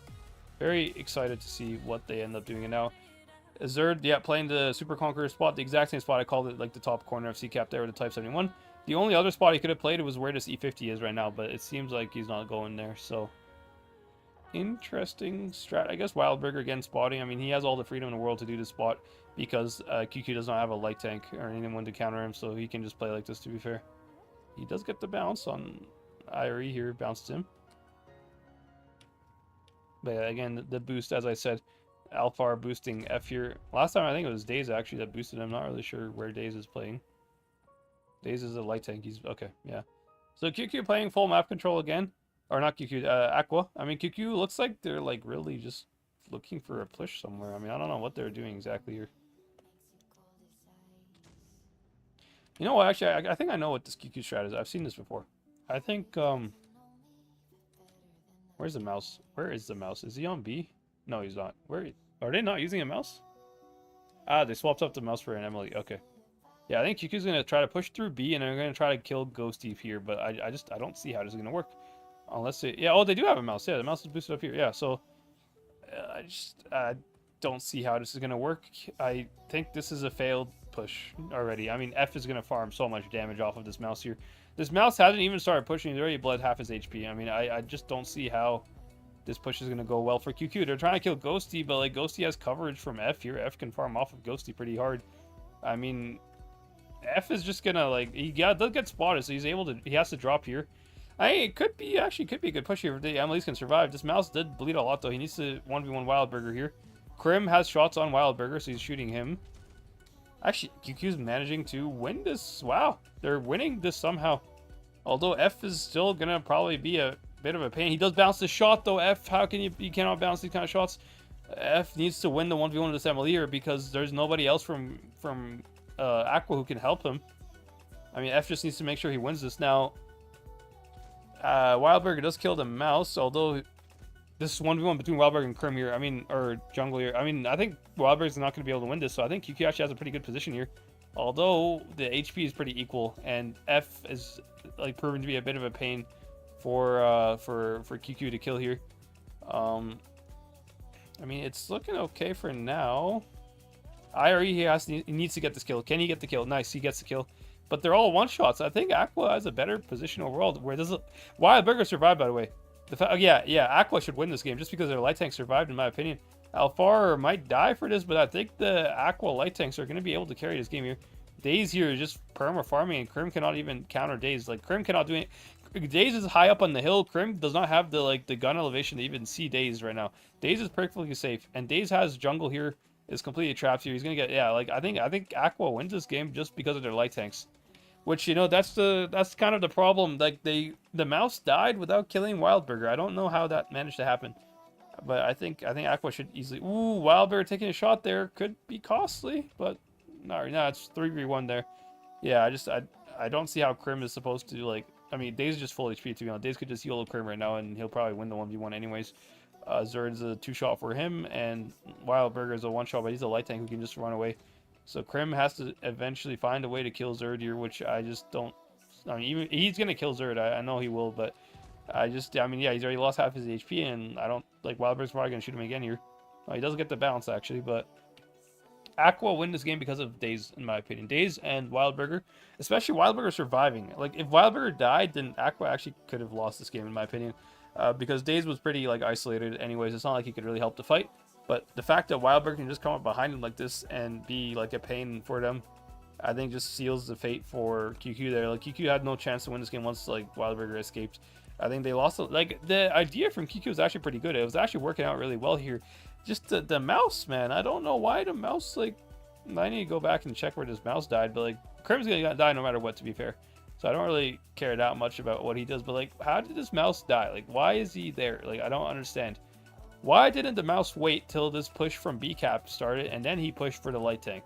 That's what should have happened. Instead, he like lost half his HP, then the light tank ended up killing him in a 1v1, and then when the E6 chased him, then the light tank dropped or whatever and escaped. I mean, either way, even if the mouse doesn't die, I still feel like Wildburger could just drop and escape. That's kind of the mistake with QQ here. They didn't really leave anybody behind B to counter the light tank in case he tries to run away. And QQ themselves did not have a light tank like to chase him down anyway. So maybe the only thing I would maybe possibly change from this QQ strat would be to use like an E50 instead of 7 heavies. I think one of those E6s, if he was like an E50 or something that was able to chase the light tank, could have maybe killed the light tank. And that kill on the light tank was going to change everything in my opinion, I think. But I think QQ actually had a pretty decent idea there. It was a nice counter for the whole restrat because if you guys saw the 3 tanks pushing B there, they did actually spot the Hori. So the Hori was forced to drop down. He can, like, the boost was no longer useful anymore. He was forced to drop down, and the Hori managed to escape. Now AQVA with that E50 doing 1 shot of damage, I don't really know how he managed to do 1 shot of damage. He should be doing more damage in this situation. And the mouse, like, I don't know how you do, like, you have 3k hit points in the mouse, and usually people don't focus you anyways. Doing 1 shot of damage with the mouse there was a bad, like, trade. I don't know how you're able to do that in this meta when you have 3k like HP and you have good, like, a 10-second reload. You should never be doing 1 shot of damage, you know. And this E50 as well, kind of. I know he got YOLO'd and probably killed, like, instantly, but he still had, like, time to shoot 6 times here, and you can see he only penned 1 shot, so a bit of a weird damage output there. But I think everyone, Daze MVP. Look at Daze, bro. Daze just, like, insane carry there for sure. I think QQ did their best there, like, strat-wise, to try to counter the tanks that were, you know, like with the Hori. They did a decent strat to counter the Hori. They just weren't able to get away with the mouse there. I think the mouse bleeding so much early on kind of killed QQ's push a little bit, but yeah. Anyways, we move on to Dynasty now. Totally different lineup here on Dynasty. We have QQ again with the 7 heavy lineup, but that one actually makes sense on this map. It's not that uncommon to see 7 heavies on this map. It's very, like, normal, to be fair. AQVA here with double Hori, and then the rest heavies. They do have 1 VK72, which I believe is probably going to play this inside lane. I don't know where else he'd play a VK72. He's probably going to play where Alfar is right now.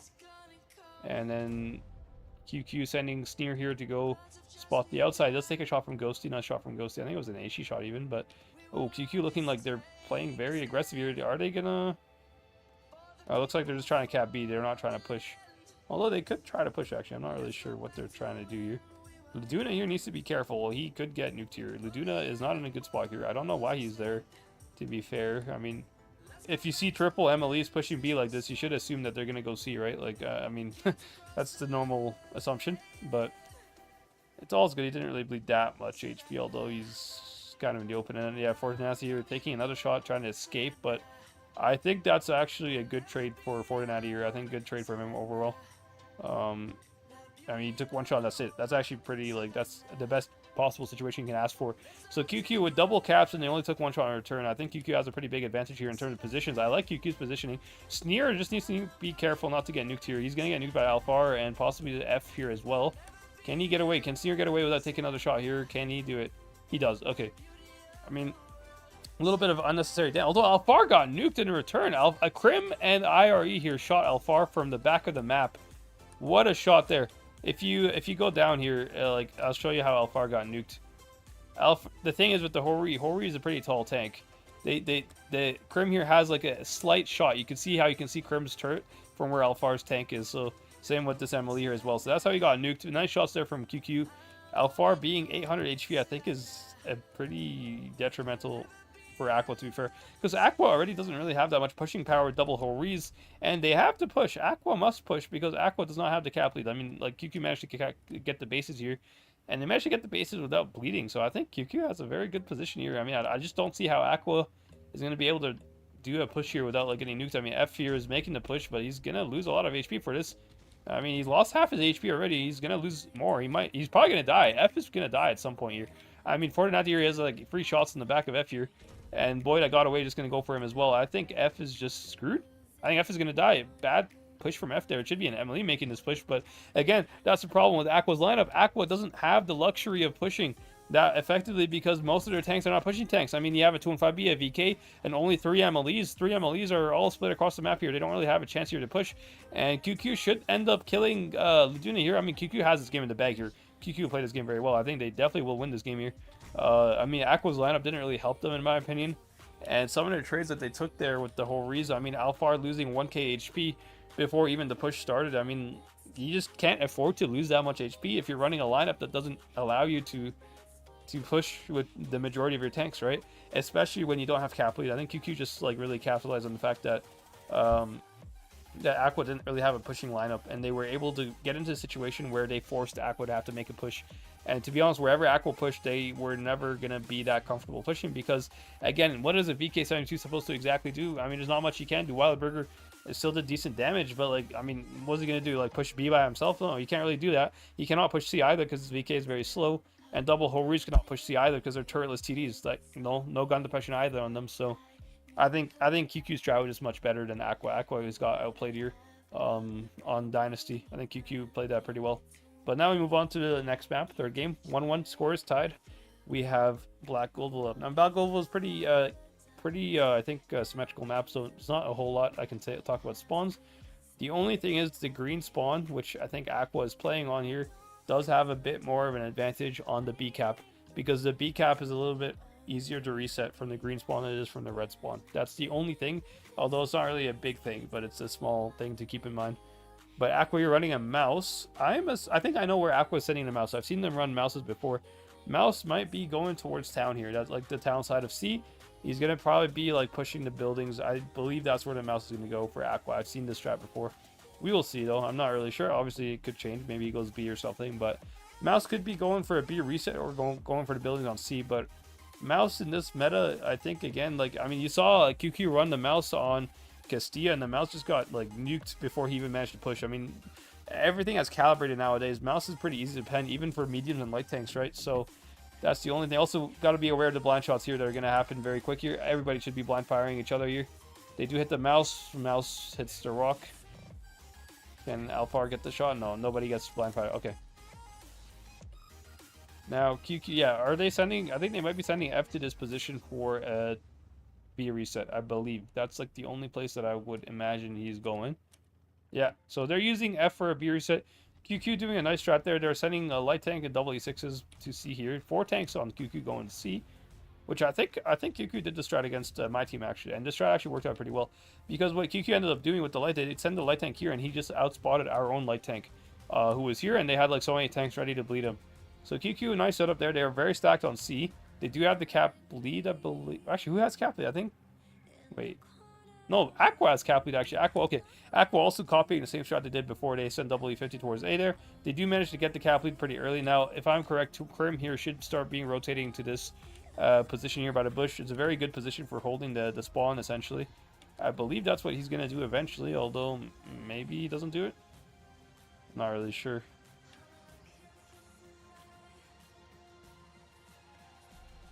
Yeah, this is going to be a bit of a stalemate here. Now, as I mentioned, guys, AQVA has a better spawn for resetting B. So, with that in mind, I think that if QQ tries to cap B, they're going to lose the game. QQ's only chance here is to try to repush A, maybe, but, like, repushing A when AQVA... I mean, AQVA has a pretty good hold on A here. I don't see how they can... I mean, Ghosty's bleeding a lot, though. Ooh, nice shot from Krim, I think, on to Ghosty. But I think QQ, if QQ counter pushes A here, they should be able to at least have a fighting chance to win this game. I think if they try to like double cap B or something, they already lost the game if they do that, because like look at the Hori at F. F is not killable. Hori is not even going to be spotted, and Zerd is able to like drop down into B cap as well. So I hope QQ does not try to cap B. I mean, I think this strat from AQVA, some other team tried to play them earlier on it. I think it was BLOVE or something, and Psychopath was like the light tank, and he tried to cap B, and this is not going to work. I don't think this is going to work at all. I think this Emily is going to get absolutely nuked. I mean, they might get B because the light tank is behind them, but I don't see it. I mean, Hori's going to just nuke the Emily in front of him. I mean, they might get B, but like they're going to get nuked getting it. Yeah, and like I just don't see how this is going to work. I called it. I said if QQ tries to cap B here, they are not going to win this game. They should be smart enough to know that F is there. They did even spot F, I think, earlier. Like F should be spotted going to this position, and yeah, I mean, there you go. You got your answer. I mean, you already lost half your HP on an Emily for no reason at all, when your only play was to push A. That's my opinion, right? The only play QQ had here was to push A, and now they're just losing everything right now. I mean, this Emily here is just completely crossfired. Nice push there from AQVA, who's going to shoot the back of him. He cannot escape, and then this light tank, Fortunati, is also completely dead here. He is going to die. The second QQ, or the second AQVA here decides he should die. He just cannot escape. He has nowhere to run. He's just going to die. QQ already lost 2 tanks here. AQVA, like, the only tank that QQ can maybe kill here is the mouse. The mouse, of all things, man. That's the only thing QQ can possibly kill. Like, AQVA has this game in the bag here. I mean, the second light tank is also going to die at a time of AQVA's choosing, which seems like it's right now here. I mean, Alphar should kill him. I mean, Krim is going to try to help, but I don't think he can. I think this guy's going to get killed here pretty quick. Yeah, he just gets one-shotted. Krim just got himself killed by trying to help. I mean, QQ just got outplayed by AQVA here. And, I mean, QQ also kind of outplayed themselves. They should have known the mouse was there. And then once you see the mouse there, you should know that B cap is just not doable. You cannot even try to cap B. The only hope they had was to push A. That's the only thing QQ could have possibly tried to do there. That would have maybe give them a fighting chance. If they try to cap B, they would just lose by the strat that AQVA has set up. So AQVA just had a good setup to nuke B here. Well played there by AQVA. I mean, Krim managing to do almost 4k damage considering his team getting like demolished on B there is also pretty impressive, to be fair. But yeah, nice damage spread from QQ. You can see F the mouse again, just top damage there. I mean, they gave the mouse damage. That's the thing. The thing I don't understand from QQ's call here is once you spot the mouse, you know where he is. Why would you drive to the position where the mouse is? I mean, the mouse, you can just avoid the mouse if you push A. What is the mouse going to do if QQ all of a sudden rotates all tanks towards A and pushes A? There's nothing the mouse can do, right? The mouse is completely on B, completely isolated. Like, there's nothing he can do. The only thing he can do is maybe try to cap B, and that's it. So QQ kind of played into AQVA's strat here by going for B cap. That's a big mistake from QQ, you know, which in the end results in them losing the game pretty, like, pretty convincingly lost, right? They didn't really have a fighting chance to even win this game.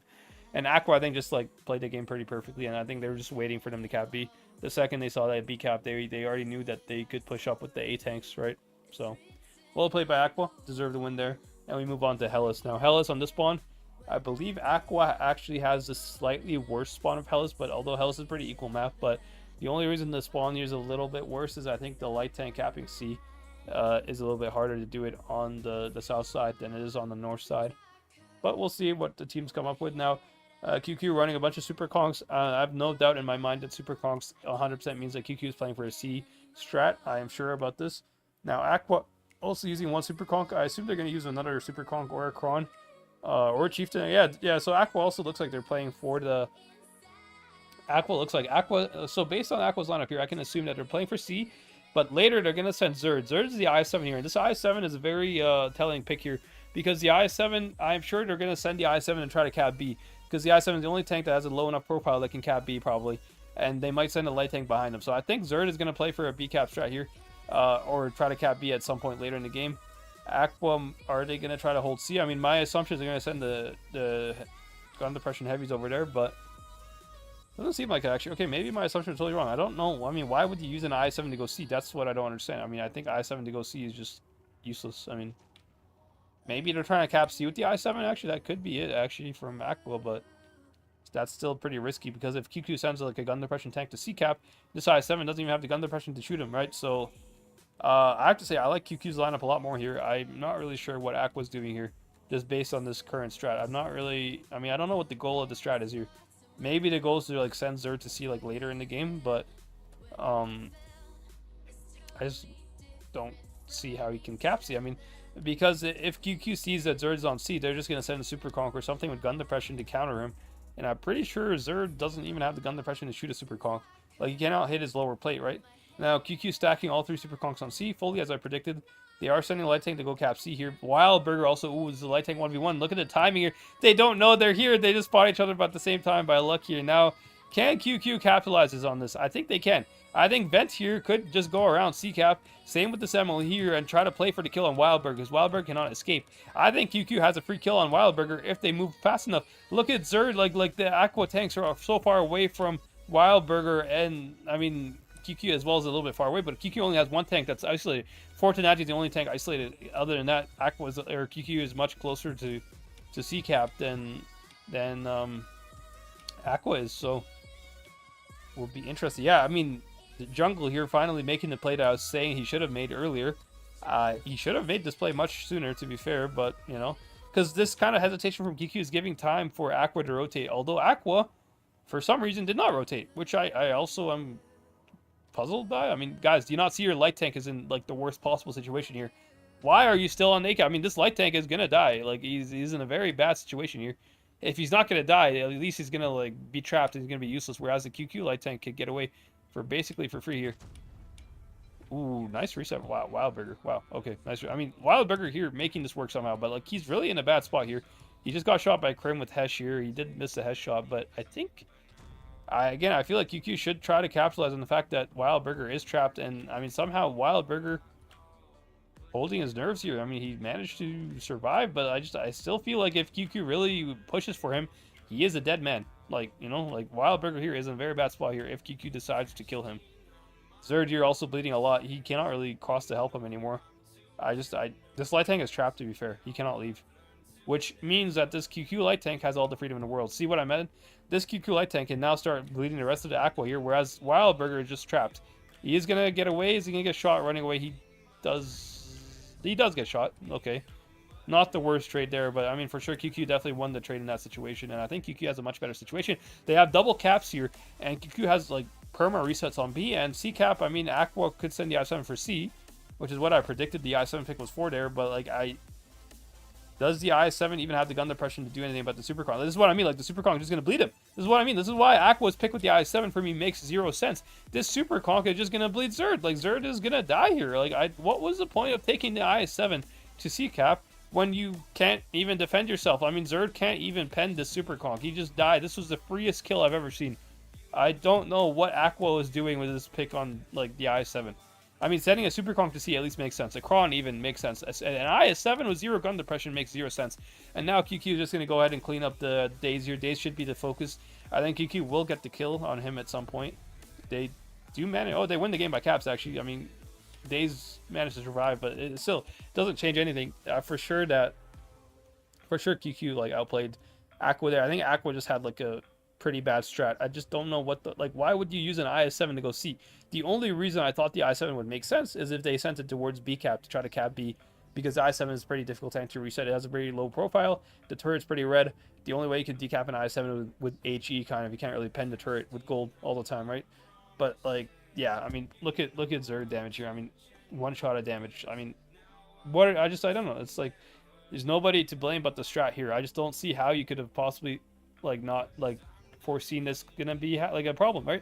Like, even me who's like spectating, I'm not even playing this strat, and I can tell you already that this I7 going C made 0 sense. Like, I already knew this doesn't make sense at all.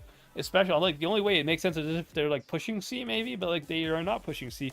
They were so split. They had 3 tanks A, 3 tanks C. I mean, there's no way AQVA could have possibly tried to play for a push on C there. So I don't know, just a faulty strat in my opinion, causing AQVA the game there. But move on to Normandy here. Now, AQVA did play Normandy versus I believe they played it versus BLOVE yesterday. I'm not really sure. But I've seen AQVA play Normandy before. It seems like this is the same... No, actually not the same. Not really the same strat here. There we go.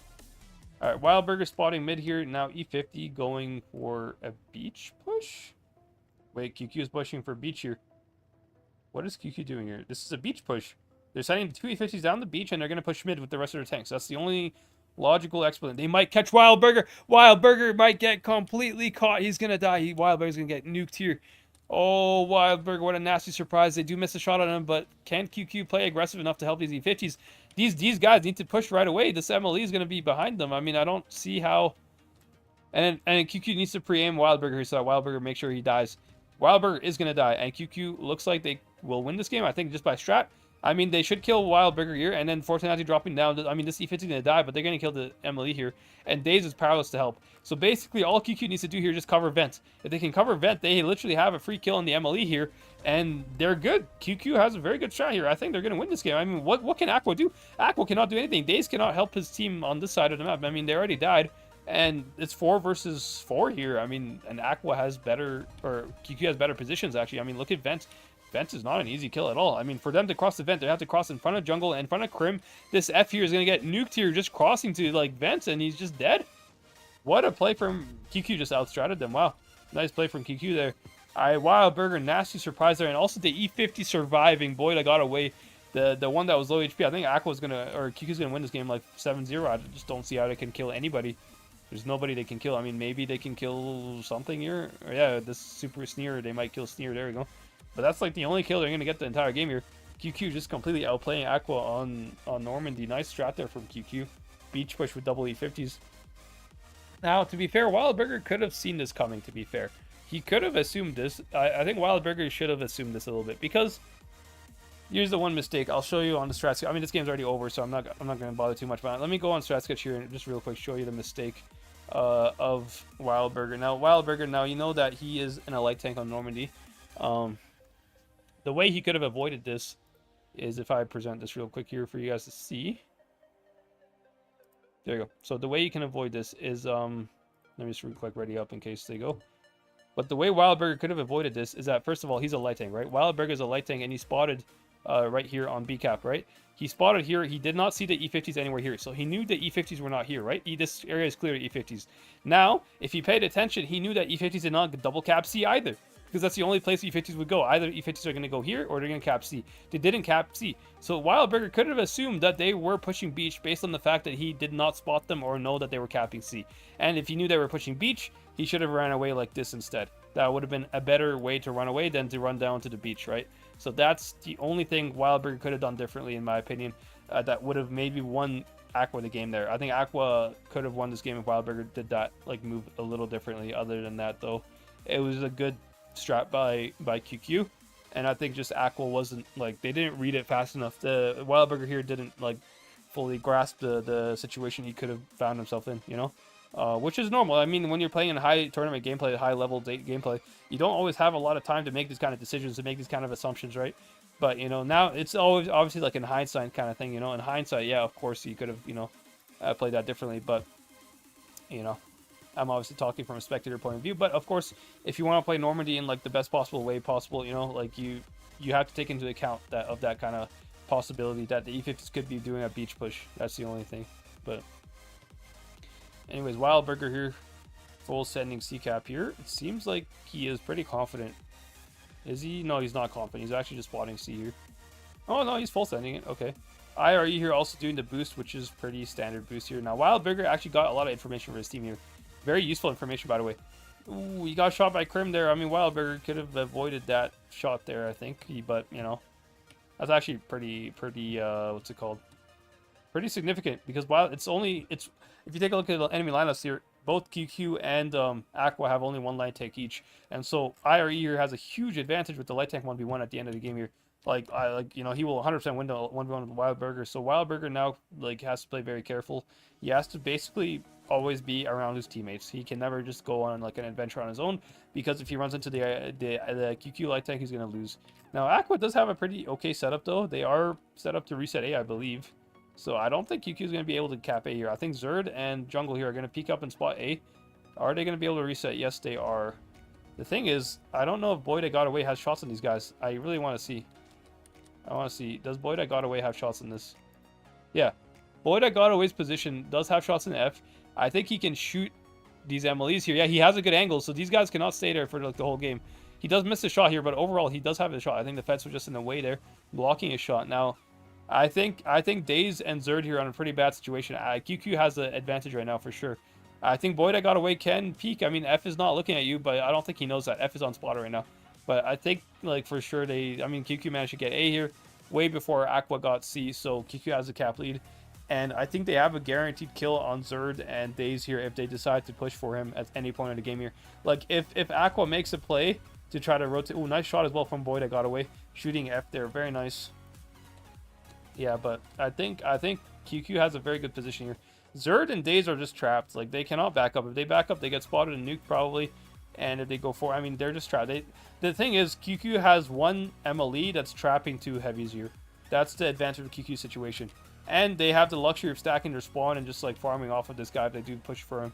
Now, AQVA's play here, I think AQVA, if I was the AQVA caller, I mean, they could push C, to be fair. They could if they really want to, but I mean, look at QQ setup and C here. I mean, I just don't think C is pushable.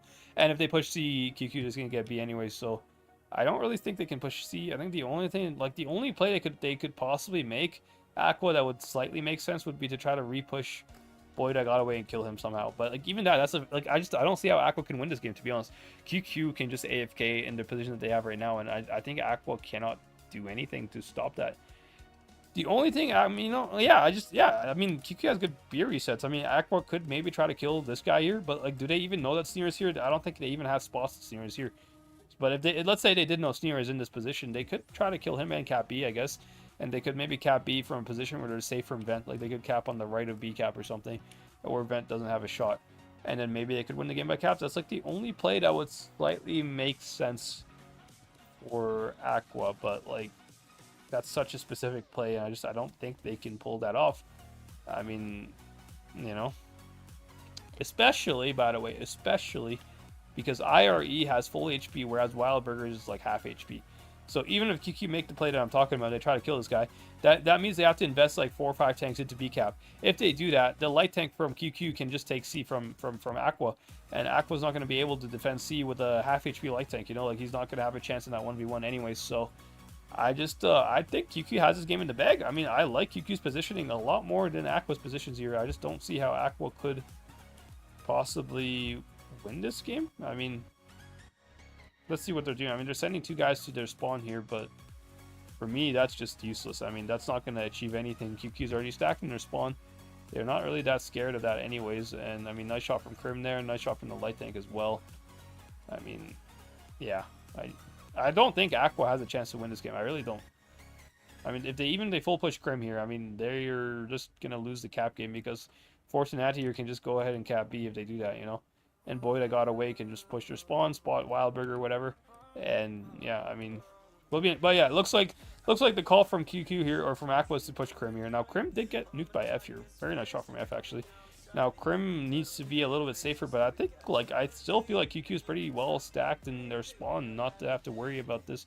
Now they are making some bad rotations here. I don't know why. Why is QQ sending all their tanks to spawn? I mean, all they need to do is just hold their spawn. They don't need to win their spawn. Oh boy, QQ, you guys are throwing this game so hard right now. I mean, why are they making this rotation? They could have just AFK'd in the positions that they had if they just hold the spawn. I mean, there's nothing that AQVA can do. Like, what's AQVA going to do? Win the spawn? I mean, QQ here, I think they're throwing this game at the moment. I mean, they're going to cap B now. AQVA's going to cap B at some point here. Krim is a one-shot. I just don't know what this rotation was. Now, IRE could maybe find a way to win this game for them. I mean, QQ is counter-pushing AQVA here, which could work out for them, but like the problem is the caps. I mean, Daze is going to cap B, and Laduna here, if he just continues going for A cap, he's going to stop A. So like, even if AQVA loses the fight in the spawn of QQ here, they have all 3 caps, and the caps are what matter. Like, look, it's 970 cap. I mean, AQVA just won this game. Oh boy, QQ, you guys throw this game so hard, honestly, in my opinion. They could have easily won this game. QQ had the best possible setup, to be fair. I don't know why did they rotate like all their tanks there? They should have kept their tanks on B like the way they were before and held their spawn with like 3 tanks or something. That's enough tanks to hold. I mean, even if AQVA kills their spawn, that means they can just cap B at that point, right? Like, I think it's a bit of a thrown game from QQ there. They had pretty good positions. AQVA, to be fair, they played that pretty well. And I think, I mean, I feel like QQ just gave them some free damage that they really didn't deserve to get. Like, I mean, the rotations of Sneer going all the way to spawn there, that was not a good rotation. I mean, Sneer died, I guess, but like when he should have like been pretty safe. Krim also, I don't know why he left his position. He should have just held his position. You can never cross like this while you're spotted back to like A or something. I mean, of course, you get shot by the Hori.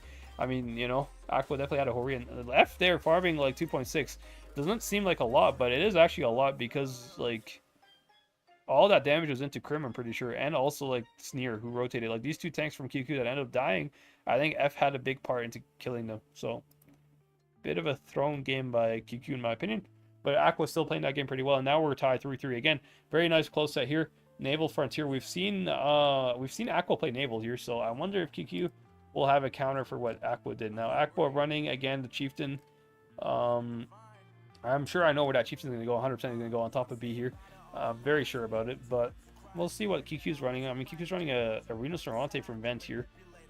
Also an interesting pick, I think. I mean, he could play top of C with Rhinoceronte, or he could also play where the Chieftain is.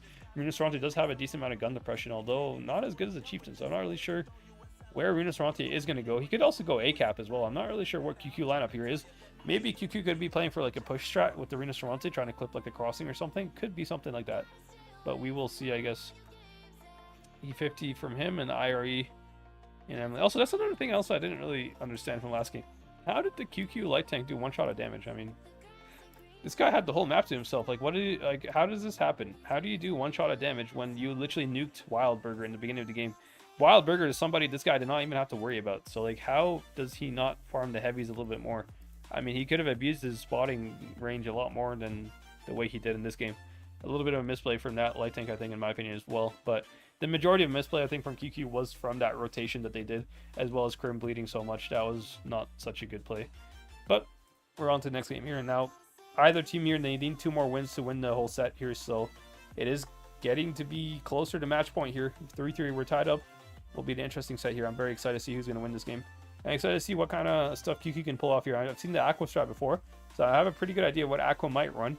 QQ, though, the double Rhinoceronte pick here, I'm very curious to see where they're going to send those double Rhinocerontes. I'm very, very interested. Could be a cool strat for them, actually. We'll see, I guess, but yeah. Also, while we're waiting again, I know like the games are going and everything, but if you guys want to join my giveaway, I do have a big giveaway in the Discord. In my Discord, just join my Discord. We're giving away 2 battle passes and 4 fan containers. There'll be 4 winners in total. So if you guys want to apply to the giveaway, just go join my Discord in the description of the video, and from there react to the announcements channel. You'll see my giveaway there, and you know, the bot will randomly pick two people to give away from. So that's about it. Now, where is QQ going here? I am very curious. Okay, they're going for a full C strat. It seems like it. Rhinocerontes are both going on top of C. Now, what is Aqua doing here? Aqua sending E50 to C. They're playing a lot more passive, I guess. Looks like Aqua's also playing. I think this is what QQ wants, actually. If Alfar and Zerd end up moving into C cap, I think that's the play that QQ is looking for. QQ is trying to overpush C here. Zerd and Alfar are going to be their kills, but I think Aqua has a pretty good hold for this exact situation here. I mean, look at F. F is going to farm a lot of hesh shots on Krim here and Suicinier, I think. Although he's not really getting his gun into the game. Why is he not killing Krim right now? I don't know what F is doing. What is F doing? F is shooting, I guess, the top side, but yeah, Aqua with a good rotation here. They're playing for the middle kills here, which they absolutely need to play for them. I think it's a good reaction from Aqua. I think Aqua's reacted this pretty well here. They avoided the 4 tanks on top of C, and they're killing the 3 tanks in the middle here. Although they're going to lose Zerd himself, but I think that's okay, to be fair. Now, QQ, MLE's near just need to escape. Can they escape from getting shot from behind here? I don't think they can, to be honest. Because I feel like Ghosty, Wildburger are just going to clip these 2 guys in the back here. I mean, I think QQ's going to lose 2 MLEs here.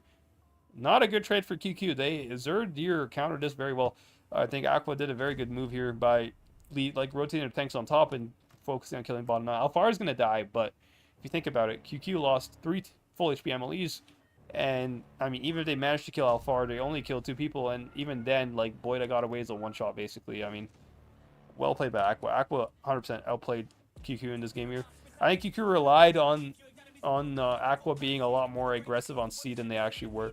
Aqua played pretty passive on C, and they were ready to absorb the push that they got there. So, nice play from Aqua. I think Aqua deserved this win for sure. And as well, what I really want to highlight is the E50... and I believe that whatever MLE that was playing on top of the C hill here. The reaction of those 2 tanks was perfect. Laduna here rotated down, survived, did not get YOLO, you know. A lot of players, sometimes they'll just stay up here and they'll get caught out. I think Daze also making really good. Like, Daze and Laduna here, I think, are the MVPs of this game here, for Aqua at least. Their rotation of escaping from the Aqua C push, while also helping kill the MLEs in the middle of the map there, I think was... amazing. Like, it's exactly what Aqua needed, and Daze and Laduna here, like, single-handedly won Aqua the game, in my opinion, just with their move, you know. And Daze and not Daze, Zerd and Alfar actually playing the way they did, I think, survived like a very long time. Even Alfar survived the whole game. So definitely fire emoji towards Daze and Laduna here. I think they played that perfectly, I have to say. Like, this couldn't have been any better. And look at Daze farming 3.5k damage there. That's all Daze rotating downwards to go down to these 3 MLEs that were pushing from QQ. I mean, look at Krim. Krim only managed to get 2 shots out. Sneer only 2 shots. I mean, these MLEs were pretty paralyzed because of Daze. So fire emoji to Daze here. Fire emoji to Laduna. Look at the 2 top damage tanks from Aqua are the 2 tanks that rotated off of C. These 2 guys single-handedly won them the game. I said it as well. Had they stayed up on there, they probably would have died to the Rhinocerontes and the push that QQ was looking to make on top of C. And, I mean, the 3 tanks from QQ that were killing Zerd and Alfar there would have probably not died, right? They would have survived as well. So, amazing rotation from Daze and Ludin there. Shout out to them. Very nice play there. That definitely won them the game. So now Aqua's on match point. We are on the map fast here. Now QQ does need to win 2 games here in a row to be able to win the set. Aqua only needs to win 1 more game. First to 5 is going to win the series here. So it'll be very interesting to see. Very high stakes gameplay here. Can QQ make a comeback here? I'll be very interested to see this. Now QQ on Faust running E50 and Light Tank. Now I did see QQ play Faust yesterday. And I have to say, when QQ was using multiple mediums and light tanks, I did not really like the way they played. So we'll see what they do here. I mean, they're not really using too many mediums, but I'm kind of curious to see what QQ is able to pull off. Now, Aqua, a while bigger in the bat chat. This guy has been fantastic, to be fair. Aqua is Aqua's light tank, I think, is like the best light tank in the game at the moment, to be fair. I think Wildburger plays pretty well overall. He's usually, like, even when he gets nuked, you saw that poor bait game, he still got nuked and he still like managed to survive and put some good input in. Whereas like the full HP IRE here on the QQ side wasn't able to do anything actually. So I feel like in terms of light tank gameplay, I think Aqua definitely has the much better players for light tanks. Whereas QQ, I think they just need to stick to their team play and try to find a brawl or try to play by caps. I mean, they had some really nice cap wins actually. Like you saw, QQ's wins actually were all in pretty heavy maps. They won on Dynasty. They almost won on Castilla actually with like a full heavy setup. Although to be honest, they needed that one light tank. Black Golva was a rotation map. They instantly lost in that one. Hellas, they won that one because they had more heavies. They played better in general with their heavies than Aqua did. So I feel like QQ's heavies typically outplay Aqua's heavies. But Aqua's light tanks and mobility are usually a lot more effective than QQ's mobility. So we'll see what happens here. Faust is a pretty heavy map, to be fair.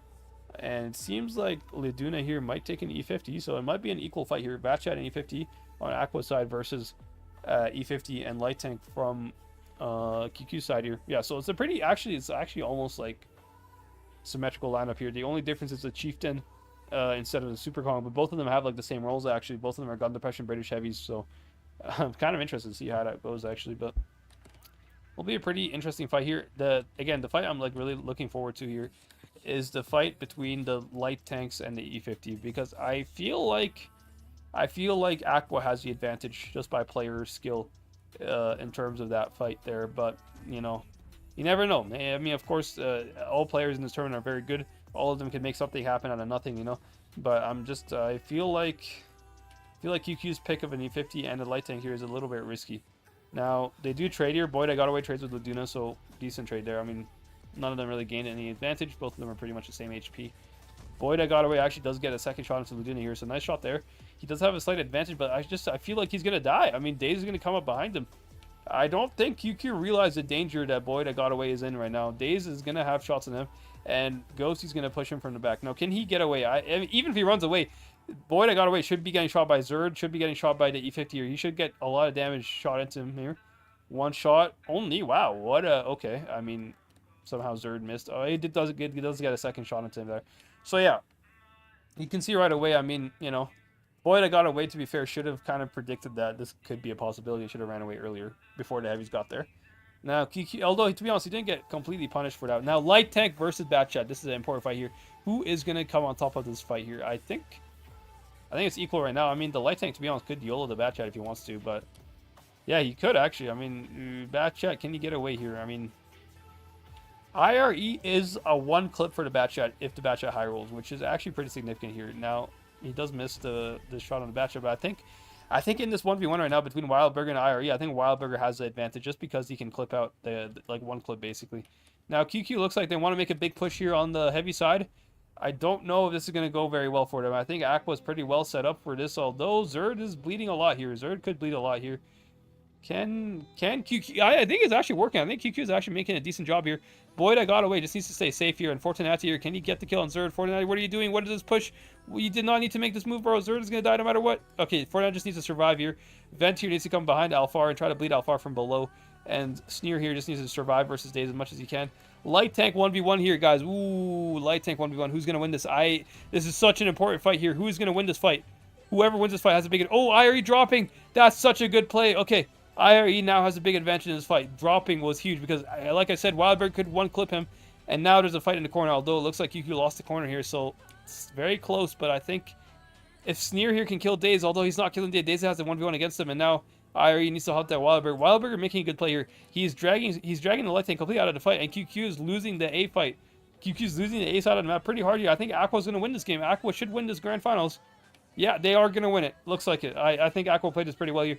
Wildberger, look at Wildberger. Even when he has the, doesn't have the advantage, right? Wildberger doesn't have the 1v1 against IRE. He just ran away, wasted this guy's time the entire, well played. Well played by Aqua there. I think they played pretty well. I think QQ had, I think QQ actually had a decent setup going for them, but I have to say that Fortunati are making this really, really, wide peak that he absolutely did not need to do. Probably cost QQ the game there, I think, in my opinion. Zerd is a one-shot no matter what, right? Zerd is going to die eventually to tanks that are on A. There is no reason for you to peek in front of 4 tanks and get nuked like this, like just for a one-shot tank that was going to die anyway. I don't even think he shot his gun. I mean, I'm going to go back and review the replay here. I'm going to go and just show this on my stream real quick. Let me get my stream open. Give me a second, guys. I'm just going to go review this real quick. But I feel like Fortunati definitely made a bad peak there. He could have very easily just kept his HP. And because QQ needed his HP, actually, like QQ ended up losing the A side on the map because of the lack of HP that they had. I mean, their E50 bled half their HP earlier, right? E50 did mess up there, as I said. He could have ran a little bit earlier. But the fact that E50 lost half his HP, and then later on as well, the Emily ends up making this very, very, like, you know, very optimistic peak here that he honestly didn't really need to do at all. Like, I think he had this no matter what, right? So let me go ahead and just show you the replay here for this moment. I'm going to go ahead and I just need to skip my own ad here. Why is it? Oh, it's not a skippable ad. Nice. Anyways, let me go ahead and share it for you guys in a second. I do have a pretty big stream delay, actually, but yeah. So it's not even on yet, but I think, yeah, for sure. I mean, let me take a look at the battle results here real quick.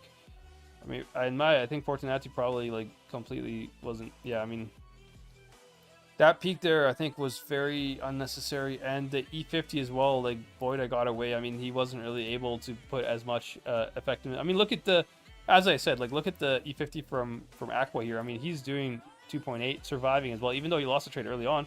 Again, I think it's more of a team thing, you know, but, like, I think QQ just doesn't play that amazing with a lot of mediums and light tanks, in my opinion. And Wildberger as well, very good impact as well.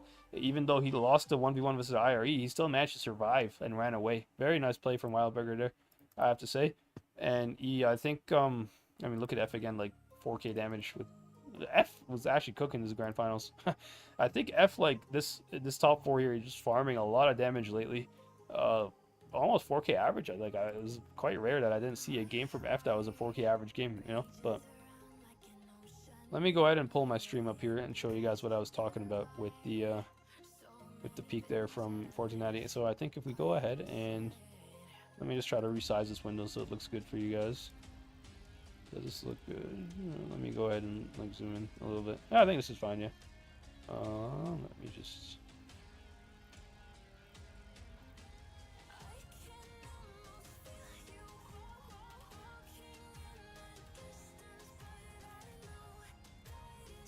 There you go. So I'm just going to full screen it.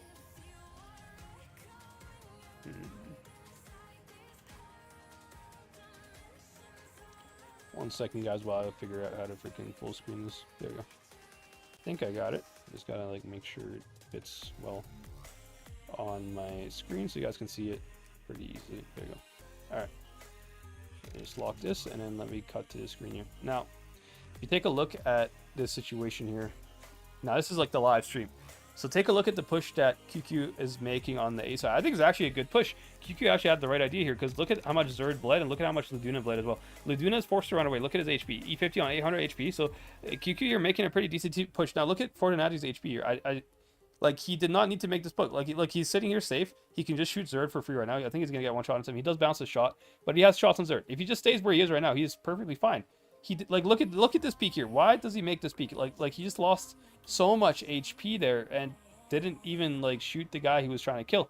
I mean, Zerd died no matter what. You see what I mean? Like, Zerd died to the A tanks. Like, Fortunati making this peak that cost him 1k HP there was completely unnecessary. And look at the HP right now on the top of the screen. It's 8k HP for QQ versus 9.7k HP for AQVA. Imagine you add 1k HP back to QQ. It's 9k versus 9k, and the light tank has the 1v1 versus Wildberger. So, like, right now, if Fortnite did not make this peak, later on, QQ would be able to kind of, like, win versus Ghosty. I think these two tanks would be able to kill Ghosty over time here. I'm not really sure how they weren't able to kill Ghosty, but they ended up losing to Acorn, which I don't understand. Now, Sneer here in the 1v1 with Daze, IRE here with the 1v1 with Wildberger. Now, if IRE kills Wildberger, he can kill Daze later. You see how significant this light tech 1v1 was? Sneer could possibly survive if IRE, like, kills Wildberger here. Now, IRE opts to drop here, which I think was the right play. But him dropping means that he's kind of out of the fight for a little bit. So it's kind of like a sacrificial play that he kind of had to make to try to survive, which, fair play to him. I think it was the right play. Now, Sneer and Daze here, whoever won this 1v1 was super important. And Sneer does not win this 1v1 versus Daze. I think Daze ends up shooting him. And look at the corner here. I don't know, like, again, they lost the corner. Like, how does AQVA lose, or how does QQ lose the corner here? Because that's what I'm curious about. Right now it's a 2v2, and Alfar is here. How does Alfar drive up like this and win? Like, you know, like, again, if look at Fortinati's HP, this is all of this is a result of Fortinati's peak here. If Fortinati has like the HP that he lost, Alfar is not able to make this push. Instead, Fortinati here is like a 2-shot, so Alfar just forces him back, and then Alfar later goes and helps the A fight. So QQ actually very easily could have won this game. It's a bit of a throw game there from them with just one simple bad peak, as well as the E50 on QQ, like the boy that got away, losing HP early on there. But, you know, it is what it is. And again, AQVA, I think, outplayed them overall in this set here. Like a lot of games, AQVA actually did outplay QQ. QQ did have some chances to win the set here. They could have won this game on Faust, and they definitely could have won Port Bay as well. Port Bay, if you scroll back as well to Port Bay a little bit here, I'm going to try to go back to Port Bay. It was, I think, here. Here, AQVA actually has a very difficult situation. I mean, QQ has 2k HP lead. Almost 3k, actually. I mean, it's like almost 16k HP versus 13. So AQVA like has all the situation, like all the positioning they could ever want. The light tank has the 1v1 advantage with the enemy light tank, and they have perfect position. If they just hold these positions here, and Krim does not like end up like rotating back to A, I think QQ could win this game pretty easily. Like I don't see like AQVA's push here. Like even if AQVA ends up making a pretty big push in spawn and QQ ends up losing the spawn, this opens up the fact that Voida got away plus the light tank can clear up the AQVA spawn instead. Because, like, look at Daze. Daze is half HP, F is half HP, and Wildberry is also half HP. So, like, they have a pretty big HP lead, and they could even cap B as they're doing that, you know? So, I think, again, like, QQ kind of, like, throwing the ball there a little bit in this game. They definitely should have won this game. Like, they had a much better setup, and look at Krim just getting shot by F here. Nice shot from F, and F had, like, really good impact this game. I think AQVA's MVP for this series, for the whole series in top 4, was F. F was constantly top of the scoreboard, top of the like leaderboard, just farming a lot of damage actually with his tank. F had very good impact, I think, in my opinion. Very well played by F. But like, look at this rotation from Sneer. Again, Sneer rotates, spotted, probably getting farmed by F. I mean, F is farming a lot of damage, and like props to him, he did good. But like QQ are just giving him free damage at this point, you know? Like F does not need to have these shots if they just like hold their positions. And again, like look at how messy this rotation is. You have Krim who's running away like from this fight, while you have Sneer going into this fight. You know, like this makes no sense at all. I don't understand. Like, QQ is not on the same page in this point. Half of them are running away, the other half are, like, pushing. You know, like, you see how, like, uncoordinated that is, and, like, look how much HP they're losing. These guys went from having 16k HP to having 11k HP in just, like, a couple of seconds there because of the bad rotation that they made there. Very, very poorly played game by QQ. QQ definitely could have won this game. They had the better strat, actually. They should have won this game. Like, AQVA has a very difficult situation here. And on Faust as well, I think QQ had a very good push on Faust. They just, again, like, the way they pushed, you know, it's a little bit of an individual error there from Fortinati there. I think, like, you know, I don't mean to, like, point him out too harshly, to be fair. Like, you know, mistakes happen all the time, but in a match point game, that kind of mistake is crucial, to be fair. That was a mistake that you can't really afford to make at this time, you know? So that's kind of my analysis of this game here. Although both teams, I think, played really well. AQVA played really fantastically as well, to be fair. They're on a very good... I think they're playing very well as a team right now. I did say earlier in the tournament they were a bit inconsistent, but I think they ironed out the you know, the inconsistencies, and they're all playing as one unit, you know? That's the one thing I really like about how AQVA is playing. I think this game on Naval, like, highlights it perfectly. I mean, look at this game on Naval. Again, I went over the fact that, like, look at Laduna here and look at Daze. Look at these two tanks. Perfect reaction from these two tanks. You see how AQVA is playing as a team, whereas QQ seems a little disjointed. QQ is making, like, two different decisions, whereas AQVA's decision, the call is clear. The call is to kill the 3 tanks in the middle that will, like, later push from QQ, right? And AQVA's tanks, every single tank reacts to this call perfectly. That's exactly how high-level tournament gameplay should be. That's why AQVA won this game for sure. Because, like, look, again, if Daze and Luduna here just AFK at the top, they're going to get pushed by 4 tanks from QQ, which are eventually going to kill them, right? Now look at this push here. Look at Daze and look at Laduna. Immediately, see, before the even push started, like once these guys got spotted here, the call was clear and they reacted to this call. They're already rotating. QQ has no chance to even bleed them rotating away. Like, they already rotated before, and they're going to come in time, just in time to make this a 4v3 basically for the tanks that are pushing, and these tanks that are pushing absolutely have no chance. Now, QQ tanks here could maybe be a bit more aggressive. I mean, look at the Reno Cervantes from QQ. They're still like looking for shots and stuff, but they don't have this luxury. They have to just insta push and try to kill like Zerd a little faster here. But I think AQVA just had the better strat. Like I have to say, like AQVA just played this game better. I mean, look at Daze. Daze just rotates perfectly, comes up behind Krim here, and in the end, like nobody from QQ can actually shoot like Zerd that much. Zerd is using this hill really well to try to like, get safe. The only tech thing and maybe shoot him is Fortinati, and boy, they got away. But like that's basically a 7-man push that is designed to only have 2 tanks able to shoot him, and the other 2 tanks that were in the middle here trying to shoot him are completely getting. They're the ones getting killed actually. Very nicely played by AQVA. I think AQVA just had better team play in general overall. I think QQ actually had like some pretty decent strats. Like I said, Port Bay should have been an instant win for them. Same with Faust. To be fair, they played Faust pretty well. You know, just some mishaps here and there. And as well, I mean, QQ kind of giving the, like, losing this game on Black Global, it was a very, very avoidable call there, in my opinion. Whoever called this Cap B strat, I think they should have understood that F is not really going to be an easy target to counter. I mean, look at F. F is just blind. Like, he's so tall, he's shooting between the rock onto B cap there. Very nice strat from AQVA, I think. AQVA just played that strat pretty well, but I think QQ's only chance there was to, like, try to repush A. That's the only thing they could have possibly done to have a chance to win this game. Although QQ had some nice games there. Again, on Dynasty, like look at the way QQ played Dynasty. QQ, a lot of the strats that QQ had, I think if just AFK'd a little bit more in the strats instead of trying to like make these weird pushes, I think they could have won a lot of games, like especially for Port Bay. Like you see the way QQ played Dynasty here. If QQ played the same way they played Dynasty on Port Bay, I'm pretty sure QQ win this game. I don't think there's much that AQVA can do. I mean, I called it. And this game, AQVA has nothing to do. Like, what are they supposed to do? Push with, like, double Hori and a VK? Like, I mean, turretless TDs and a super heavy that can't even push C that effectively anyways. And, like, QQ's positioning was quite good, right? So, I think, yeah, I mean, QQ played pretty well. Overall, very nice grand finals. And hopefully you guys watching maybe learned a thing or two from the replay analysis there. But, yeah, I think overall, very nice games. Both teams deserve their spot in the grand final. QQ played fantastic. I think just a little bit of a drop ball there from QQ at the end. They definitely had a chance to actually win this game, which, you know, surprising because, like I said from the start, before the top 4 even started, I thought that QQ was the underdogs. And the fact that they played so well that, in fact, I feel like they almost should have beat AQVA there, you know, means that they played really well and they should be pretty proud of themselves. Very good performance from QQ. And AQVA, very well played as well. The team play from AQVA, and as well as strats. A lot of the strats from AQVA were actually like really, really good strats, I have to say. Amazing strats from AQVA. And just, again, F like carrying every game for AQVA essentially with his damage. I mean, F had a very good series there, so shout out to him. But yeah, well played. Hope you guys enjoyed the games there. And again, if you guys, last chance here for the Discord here, want to join the giveaway, I think the giveaway is going to expire soon. You guys should be able to hop into the giveaway. It will be on my Discord. Make sure you join my Discord and react to the announcements, and the announcements will randomly pick up a giveaway winner. So yeah, hope you guys enjoyed, and I'll catch you guys in the next one. Peace out.